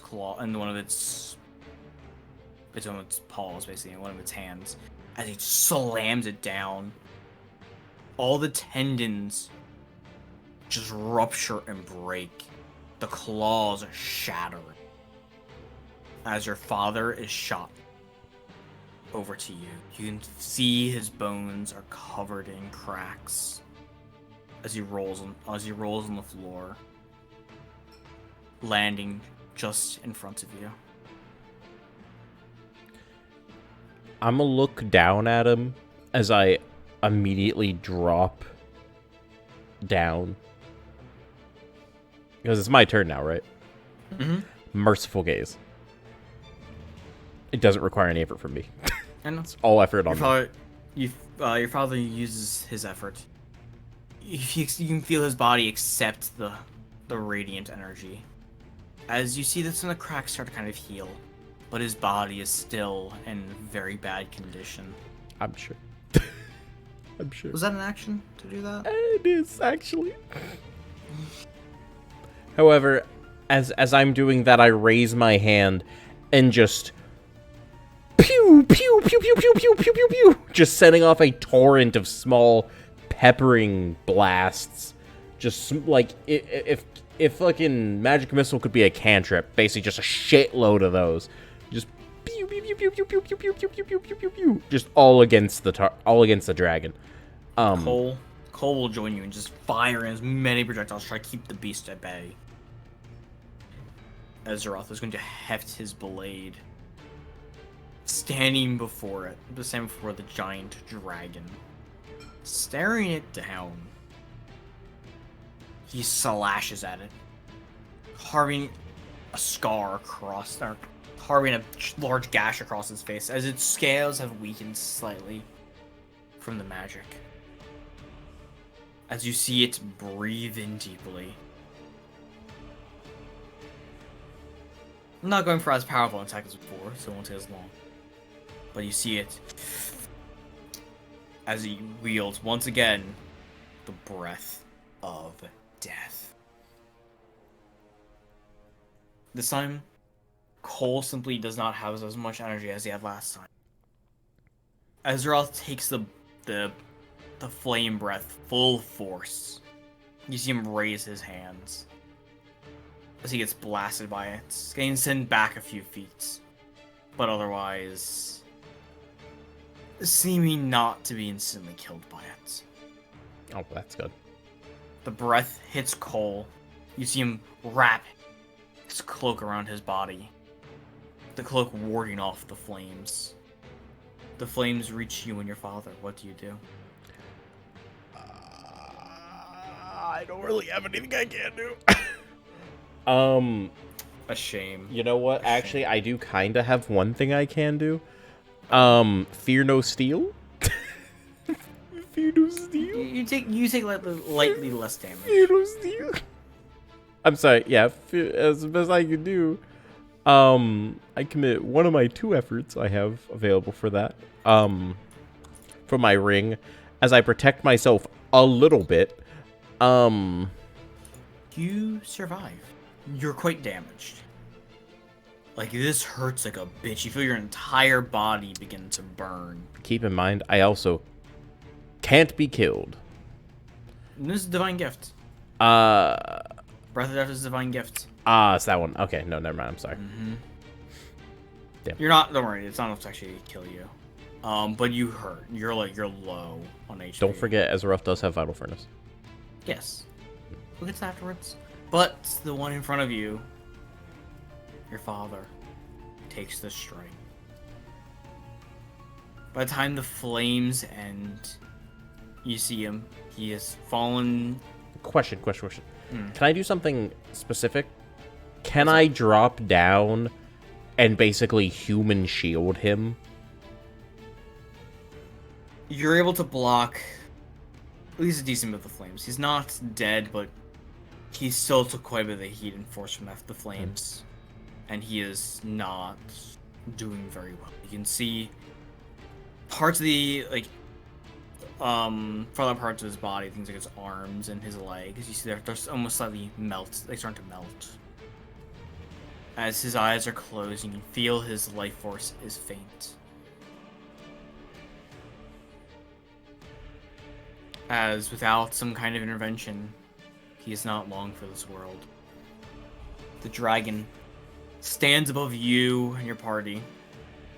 You see Azeroth hold onto his blade as tight as he can, gripping it, the energy drawing into his body as he stands back up straighter.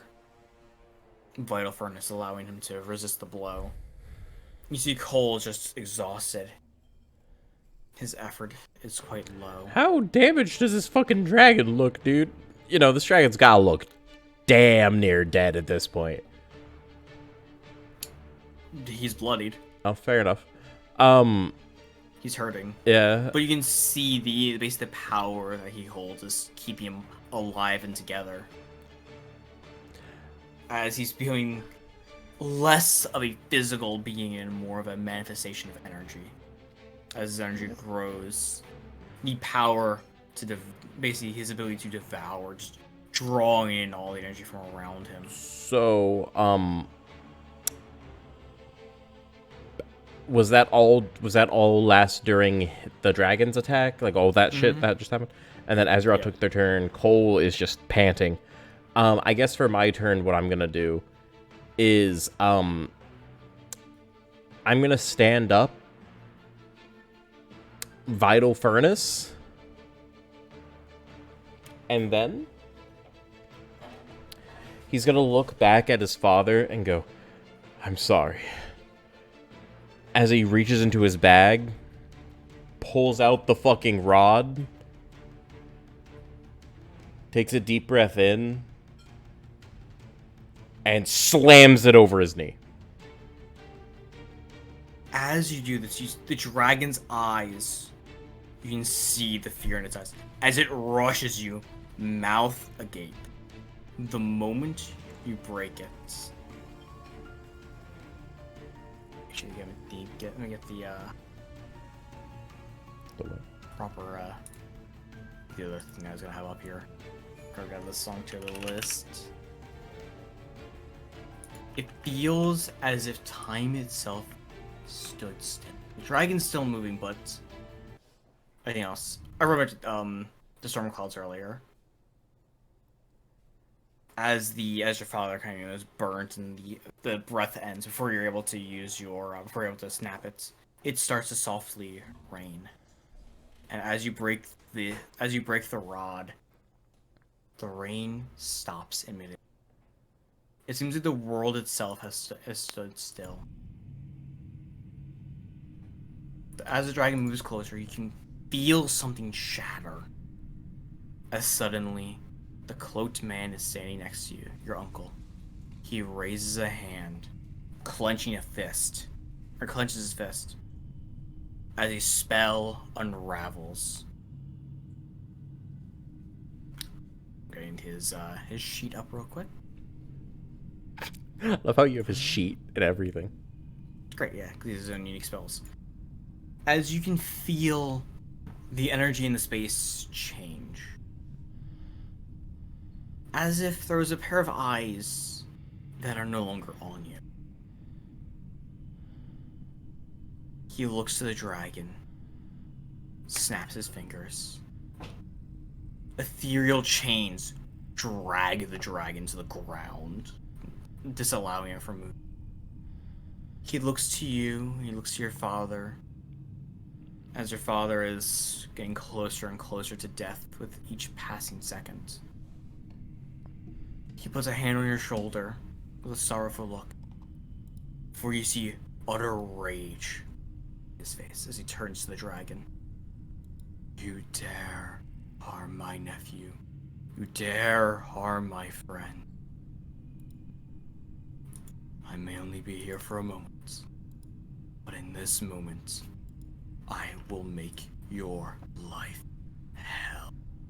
As you see him draw in an immense amount of energy, creating a spear of pure golden light. You recognize it as a theurgy, not one you've seen before, but you see him pour all of his energy into it as he reaches his hand back. As he throws the spear, stabbing through its body, you can feel its energy begin to shatter. Whatever was keeping the dragons together before has been completely destroyed. And the moment he does it, you can see the one who understands kind of start to disappear into energy. His corporeal form starting to vanish and break. You can see cracks form all along the scales of the dragon as it's still bound to the ground. He looks to you, panting. That's... I'm sorry. That is all that I can muster. As he embraces you in a hug before vanishing into motes of light. The rain starts to fall once more and the chains evaporate, but the dragon is still on the ground as it tries to muster up the strength to stand.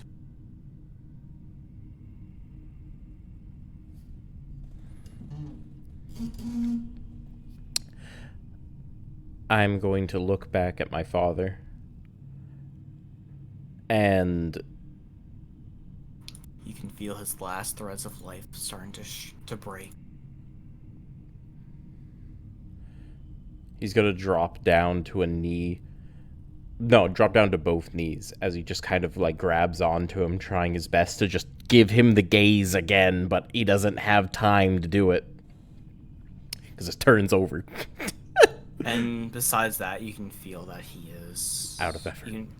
Not just that, he is too far gone. And as you sit there, you see him cradling your father in your arms. You feel his last threads of.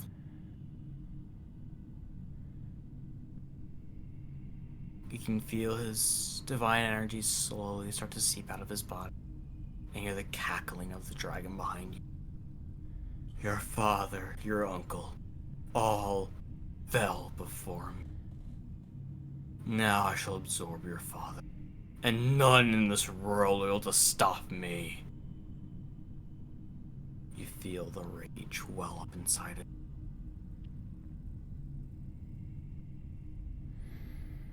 Where does his energy go? It's kind of starting to leak out into the area around you. Some of it into you, as the dragon begins to try to start breathing in to steal the energy. You feel a presence next to you. You look up, and you see a man in a black cloak. Not seem to be noticed by anyone else except you. You see utter fury in his eyes. He looks down to you. This monster is stealing what is precious to you, killing those you can. Will you let this stand, or will you fight? So,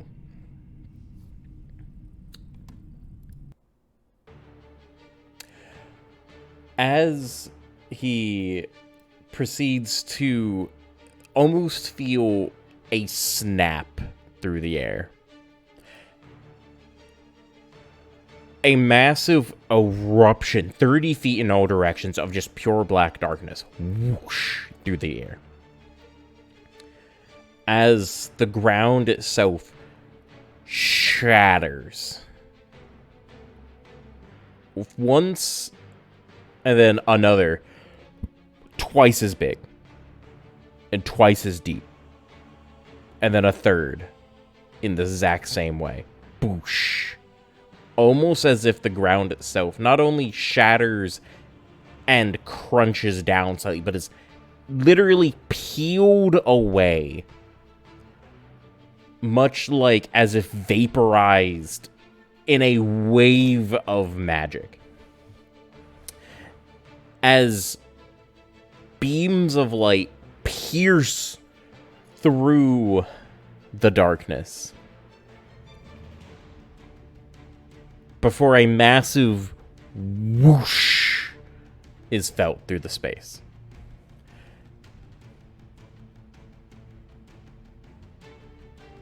Driven stands there, levitating in the air, fists clenched, as he just screams the word bastard. And I can't do that without peeking my mic, and you guys aren't going to be able to hear it. So just use your imagination.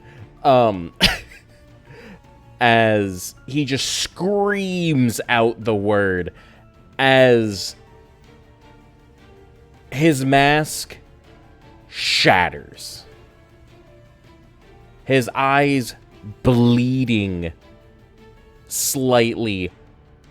Eyes completely bloodshot, and the corners dripping down just slightly from just the sheer pressure. His hair levitating. His cloak billowing. The darkness rushing out underneath him. Almost like how wedding dresses are like massively billowing backwards to an exaggerated degree in some cases. It's kind of like that, but with just darkness. As it almost flakes upwards, pebbles and other bits of rock rise up into the air all around him. As the magic runes across his clothes erupt.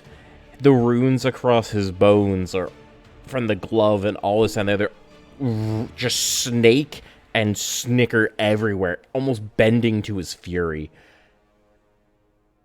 As he looks on over to the mighty beast, as he just simply grabs his staff, clenching it, almost daring to snap it in two. He points it in its direction, as spell circles in the air and above him, a good 80 feet out, 20 feet out, 40 feet out, erupt around him in interlocking ways, moving up and down various different layers. As almost interlocking bands of weave and runes are up and around, connecting the corners like a dome around him. Almost clock-like visages wrap around the spell sigil's frame of the dome, as he seems to be billowing out this magic force, almost like an aura of death, as a beam of light erupts from him as he's screaming. Flaked with darkness and various different glyphs of different color, it just billows out directly upwards, going straight through the spell's sigil as he looks on over at the monster, as his eyes go white. The power explodes. The beam is no more, as the spell sigils around him stop, as they all stationary. He then raises his hand on out, points the staff in its direction, as he begins speaking, almost as if 20 voices are speaking all at one time. He begins to do an incantation, a chant, a mighty, mighty chant. The dragon rises as you prepare your spell. It rushes forth. Cole getting in its way, he brings a massive shield of fire, trying to ward it back. It blocks a single strike, the flames scattering, only to be met with a blade of fire as Cole slashes at it. Brant waves of flame as he raises his hand upwards. Spikes of fire shoot up from the ground, peppering its underside. Brain slammed in the stomach by its claw and sent back several feet. It seems the shield given by Azeroth was able to take most of the blow, but you can see a bit of blood coming from the side of his mouth as he's just... He continues its charge forward, as once again his path is blocked by Azeroth, who has steeled himself to the fullest extent, hefting his blade before him. He parries and counters the claw, sending it back a few steps. Pushing his advance, he bites the dragon back to the best of his degree, allowing you enough time to finish your incantation.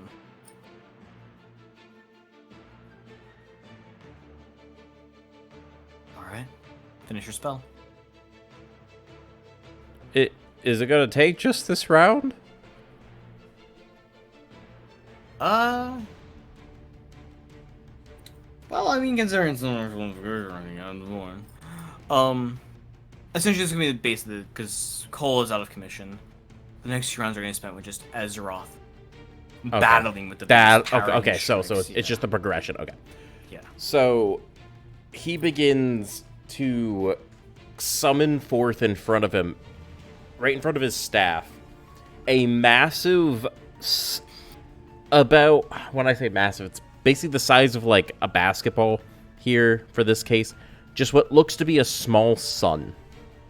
Like literally just a small blazing sun, little arcs coming off it and everything. As it then just expands to be easily 6 to 10 feet in, diameter. Before going down to almost the size of a pinhead. The incantations continue.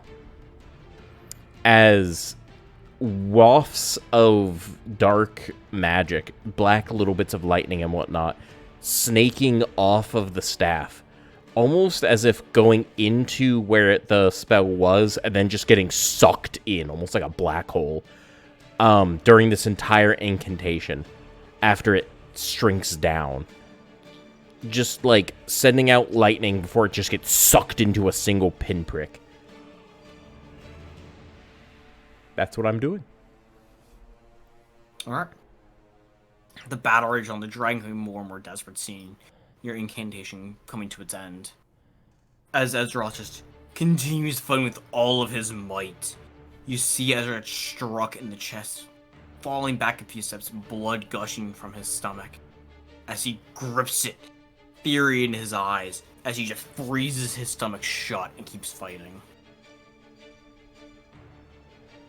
Each of his strikes are imbued with more and more energy as he fights back the dragon. But you can see him slowly running out of energy.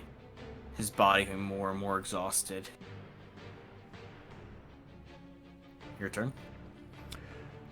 So, as he finishes the spell circle immediately erupts as all of its energy disappears. Almost like shattering glass, it all explodes before being sucked straight into the pinprick as well.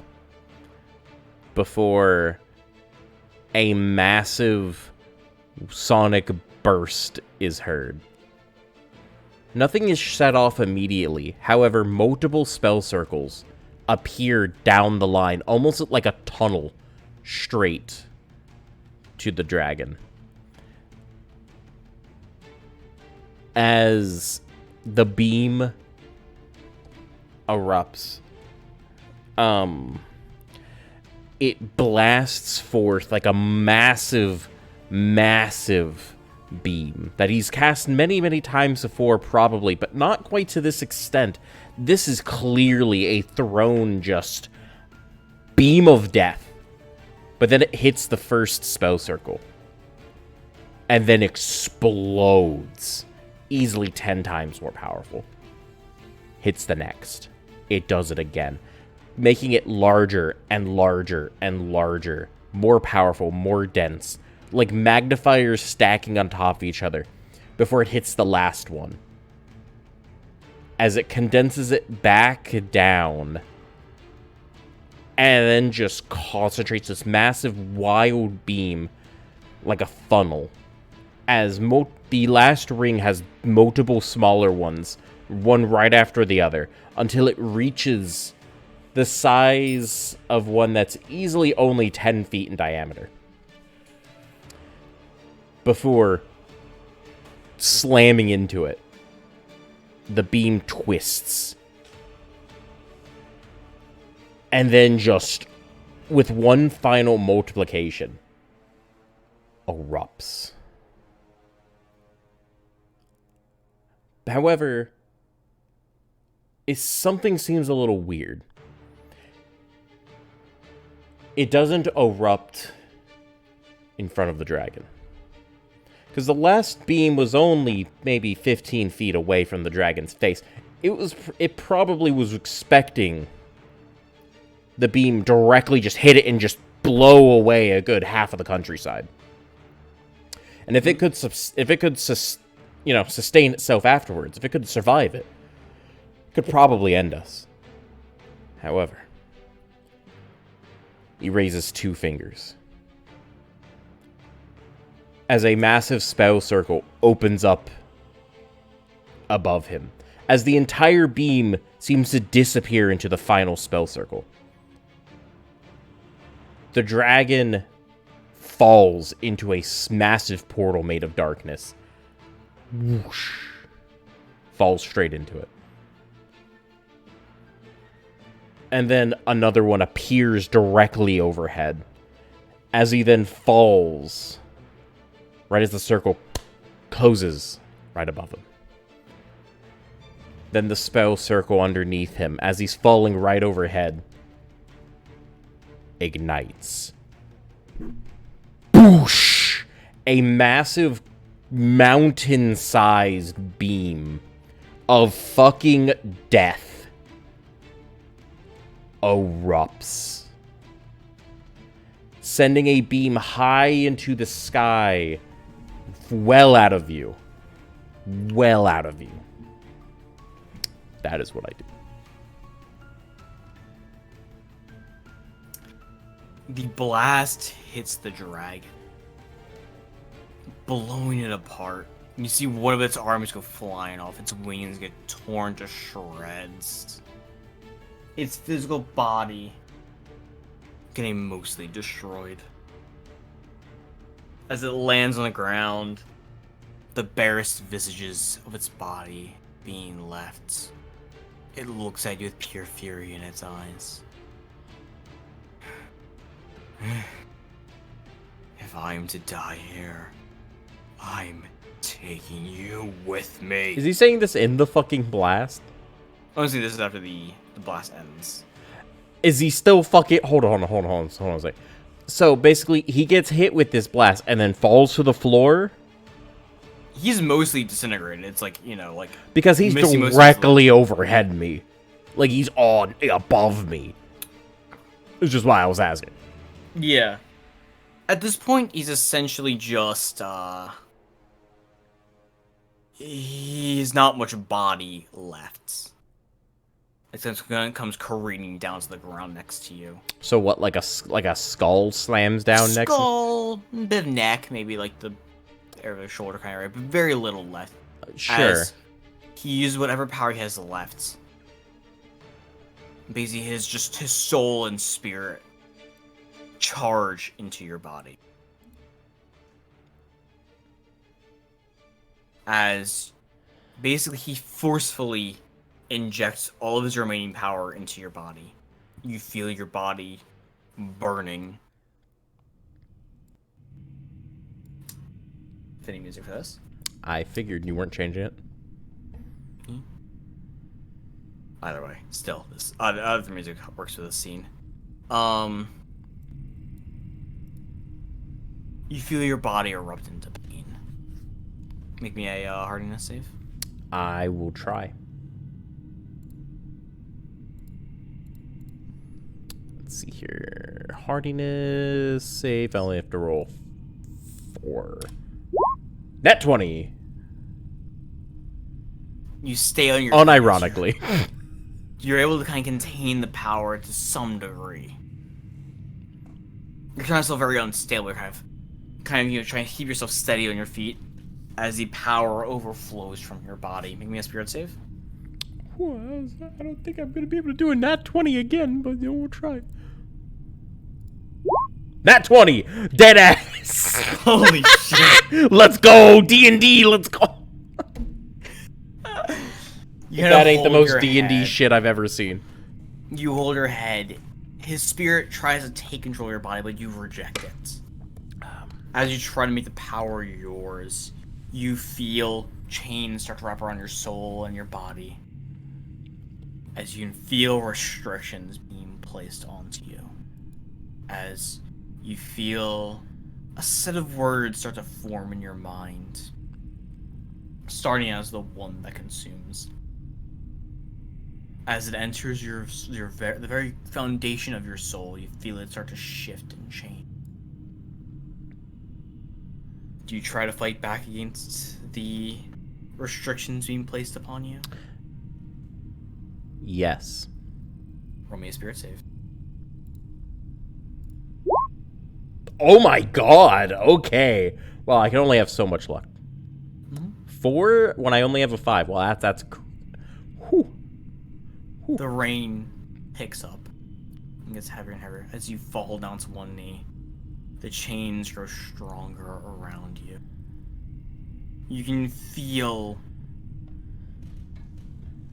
essentially your plans of revenge or plans to fight the Pantheon you've seen before. You just can't feel them sometimes wash away as anger and aggression to just destroy and consume all around you. Start to slowly grow within you. You feel your mind start to break.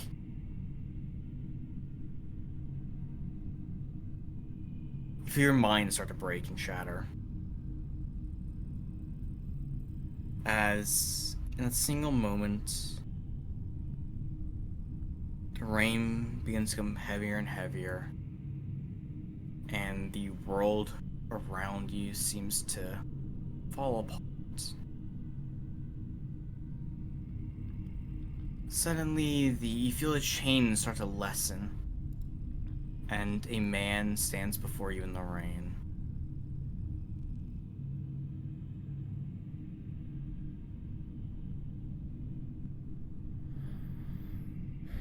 You feel some strength come back to your body. What do you do?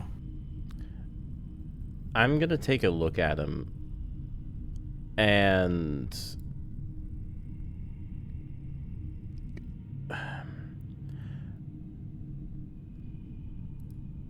kind of be confused, but at the same time, do I recognize him? Mm-hmm. That's what I figured. Your predecessor stands before you. Oh.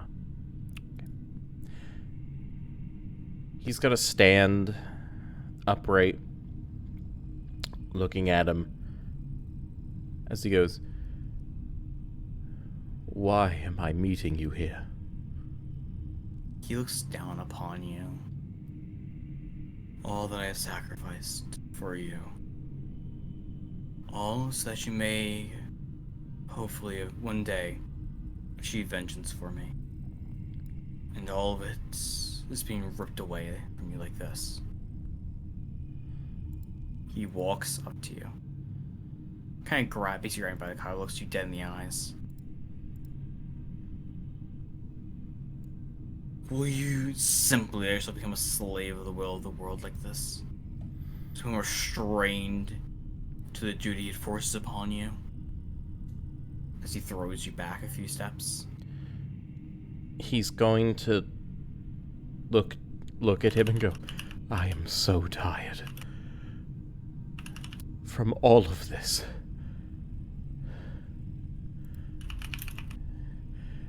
I've been put through so much.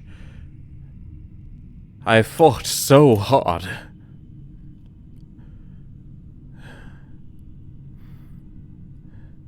He looks to you. Is this truly how weak you are? The one who inherited my will.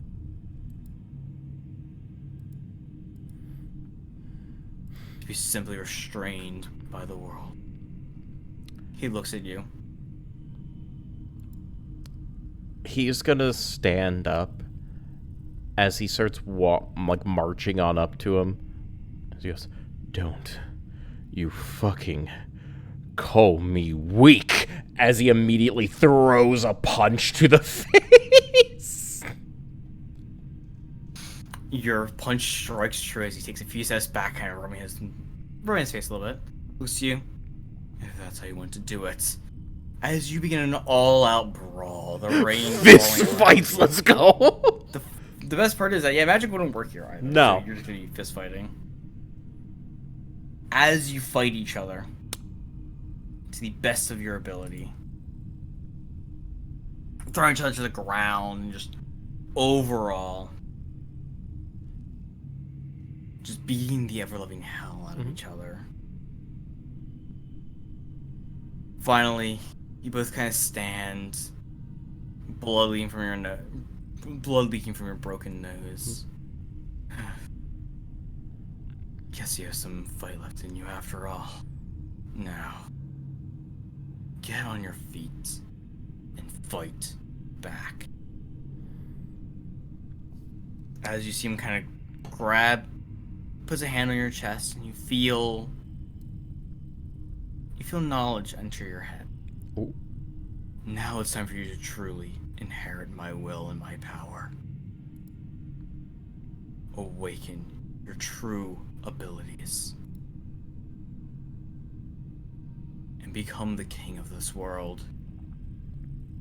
You're instantly ripped back to reality.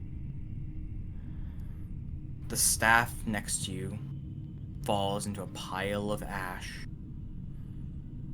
as you feel new power burning within you. What remained of your skin and flesh burns away as you become a full skeletal visage. Roll me a spirit save with a +2, or +4 rather. A +4? Yeah. That means I It's only well, have, means nat 1 or fail. I'm sorry, nat 1 or succeed. Yes. Sure. It's what a word would. It's what a Nat 20 effect would give you. Nat 20. The third nat 20 today. On the only counts that it matters. Let's go. All I needed was a pep talk from old me. Let's go.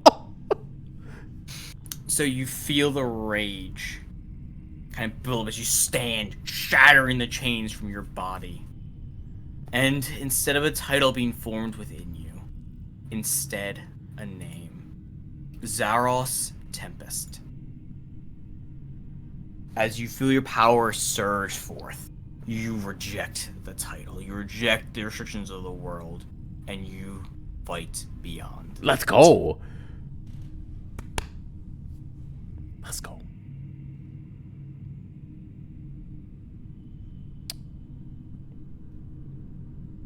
So, Hang on, familiar my words real quick. Sucks for that nat 20, Jesus Christ. Honestly, though, that nat 20 hitting different. Like, it's Fucking nat clutch. 20, nat 24. Fist fight, nat 20. Bro, it's just perfect. It is, ain't it? It's thematic as fuck. That We didn't four rank this was either. perfect. That shit's just normal. Like, Shit's a lot. We're doing this shit a lot. that is some TTRPG nonsense. It's just, Yes. let's go. You stand up straight and you feel a new spell enter your head. And you feel your body start to overflow with power. As you begin to lose consciousness. You fall down to one knee, your power leaking into the land around you.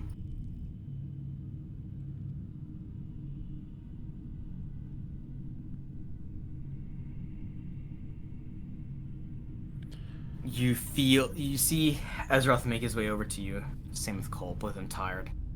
As both of them check on your condition. And both of them in about the same as you. You see their bodies kind of bursting with energy. Their mortal frames are unable to handle it. To protect their bodies from breaking and basically melting, you shroud your bodies in crystal. Basically putting all of you in a sort of stasis while your bodies grow.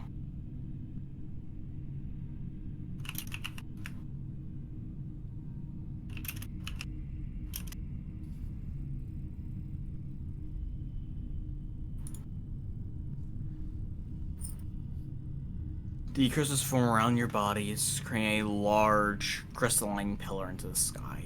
The storm grows stronger. You see the paladins of Glar rush over, fear in their eyes, expecting to see either a dragon of devastation or the son of their god being turned into a disaster. Instead, they're met with their god that they worshipped, dead on the ground, and the large crystal structure holding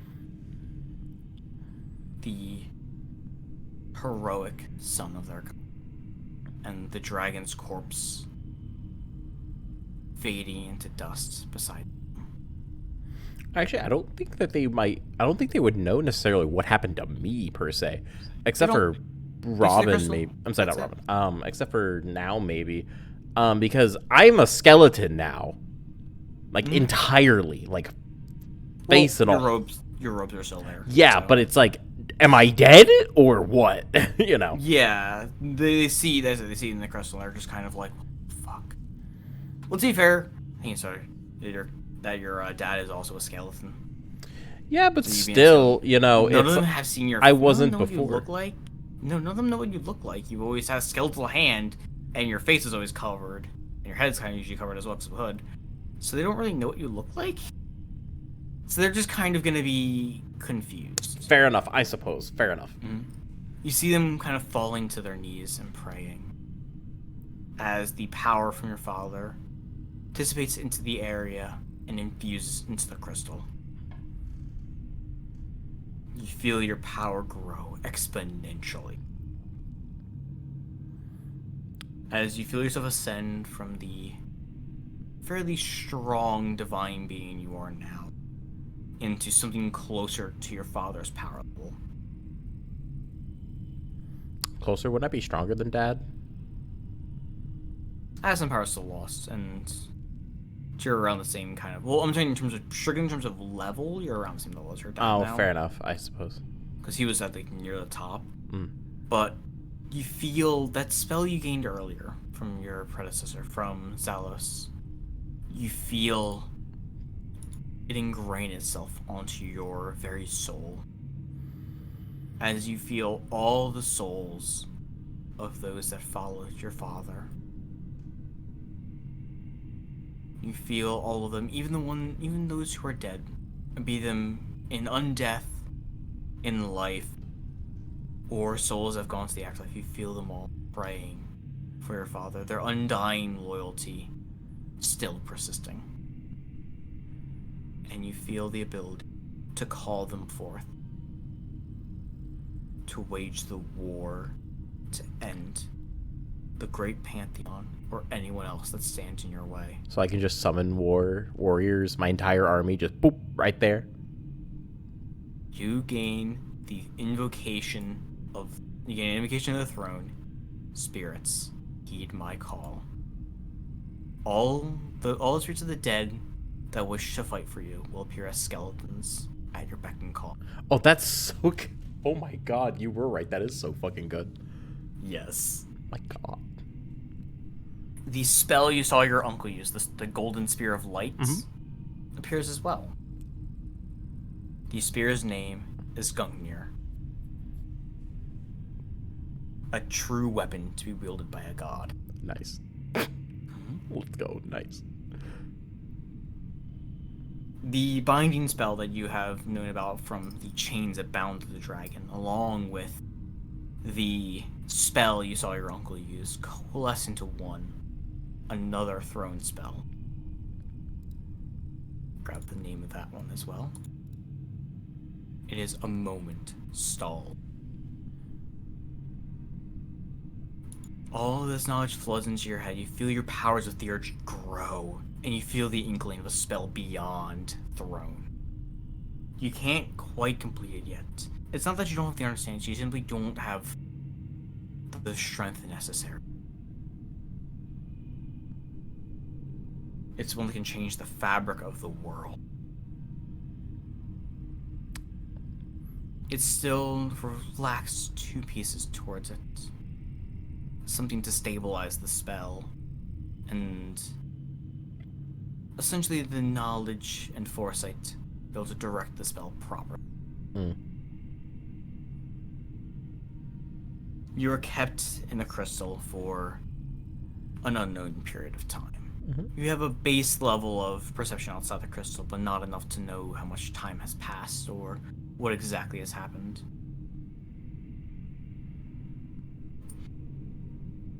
But soon after, the crystal begins to crack and shatter. You know what? I kind of feel like that's where we should leave it off for today. I was On gonna a show the transformations of the character. Okay. I was gonna say on a thematic point.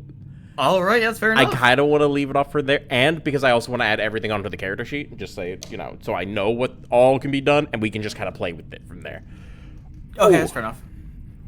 Ooh. Good session today. Now, do keep in mind, boys. Do keep in mind.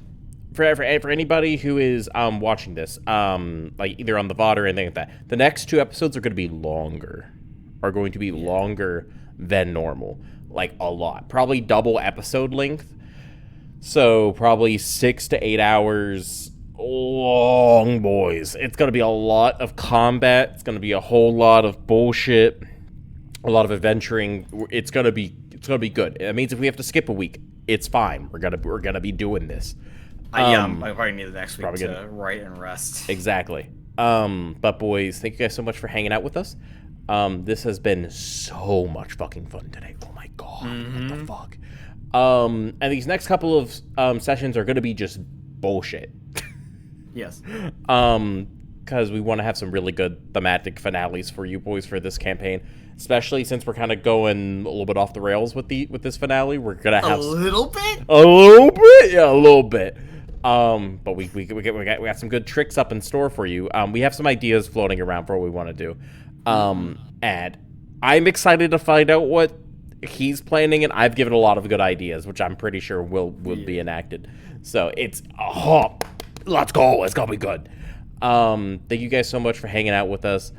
I know this stream did the same thing that episode 10 did, which kind of, for some reason, OBS kind of split it up a little bit. For some reason, it just restarts occasionally. I don't fucking know. It's OBS. So I will have to like kind of mash this one up a little bit, so the VOD should look fine, but still, might take just a little bit to come out, boys, for those who are watching live. But anywho, y'all, it's been a whole lot of fucking fun. For any of you who may not know me, I am Fossil DMG. I'm a D&D themed Demigodoni VTuber. We do lots of sneaky little games around here normally, from Apex Legends and other FPS games usually, to some single-player games like Skyrim, Metro, and all that. I'm currently doing a pretty long Skyrim and I'm beating the shit out of these Metro games right now. Good. Yeah.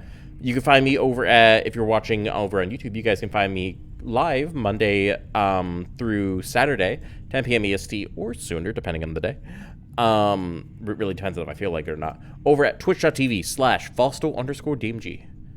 I go live on there all the fucking time. You guys can also join the Discord or support me over on Patreon. I release D&D content all the fucking time, and you guys can get access to that for as little as $5 a month. James, you want to talk a little bit about yourself, BB? Well, as my name says on screen, I am the Lich of Headpats. I'm I'm a Lich variety game streamer. That's why I mostly do TTRPG stuff. Yeah. But soon enough, I will be getting into a playthrough of Metro on my own. I've already played through 23 Nexus, very, very good, or 23 and Last Day on my channel. They're very, very good games. Soon enough, I'll be starting a run of Exodus and potentially Stalker Anomaly. So keep an eye out for those. As was mentioned, I play a lot of FPS games around here. Yeah. I always join in for some good old Apex. We do. Or the occasional Overwatch as well, or whatever other games are feeling like. But yeah, that's about it. And you guys can find James over at twitch.tv/LichOfHeadpats, all one word. Also, in case you guys didn't hear it at the beginning of the stream, for whatever reason, or you just didn't remember, don't forget, boys, we're going to be starting a Shadowrun game. And keep in mind, it's not just a normal Shadowrun 4th edition game, it's a Metro-themed. Metro/Stalker-themed Shadowrun game. It's going to be a whole lot of fun to get the shit hyped on up so we can get this put in. Shit. It is going to be some good shit. It's essentially, think of like Metro meets a little bit of Stalker with magic. With magic. It's going to be a whole lot of fun. I'm really looking forward to it. We're going to have some good content creators in there. Myself as one of the players, and James here as the Dungeon Master. It's not just going to be me and him this time around. It's going to be a couple of other people. I won't need to talk to myself as much. Not as much. But it's gonna be really, really fun. It's gonna be really, really fun. So thank you, boys, so much. Again, if you guys wanna see us again, don't forget 10 p.m. EST over on my channel. We stream every single day, Monday through Saturday. I'll see you boys back here tomorrow. Bye, guys.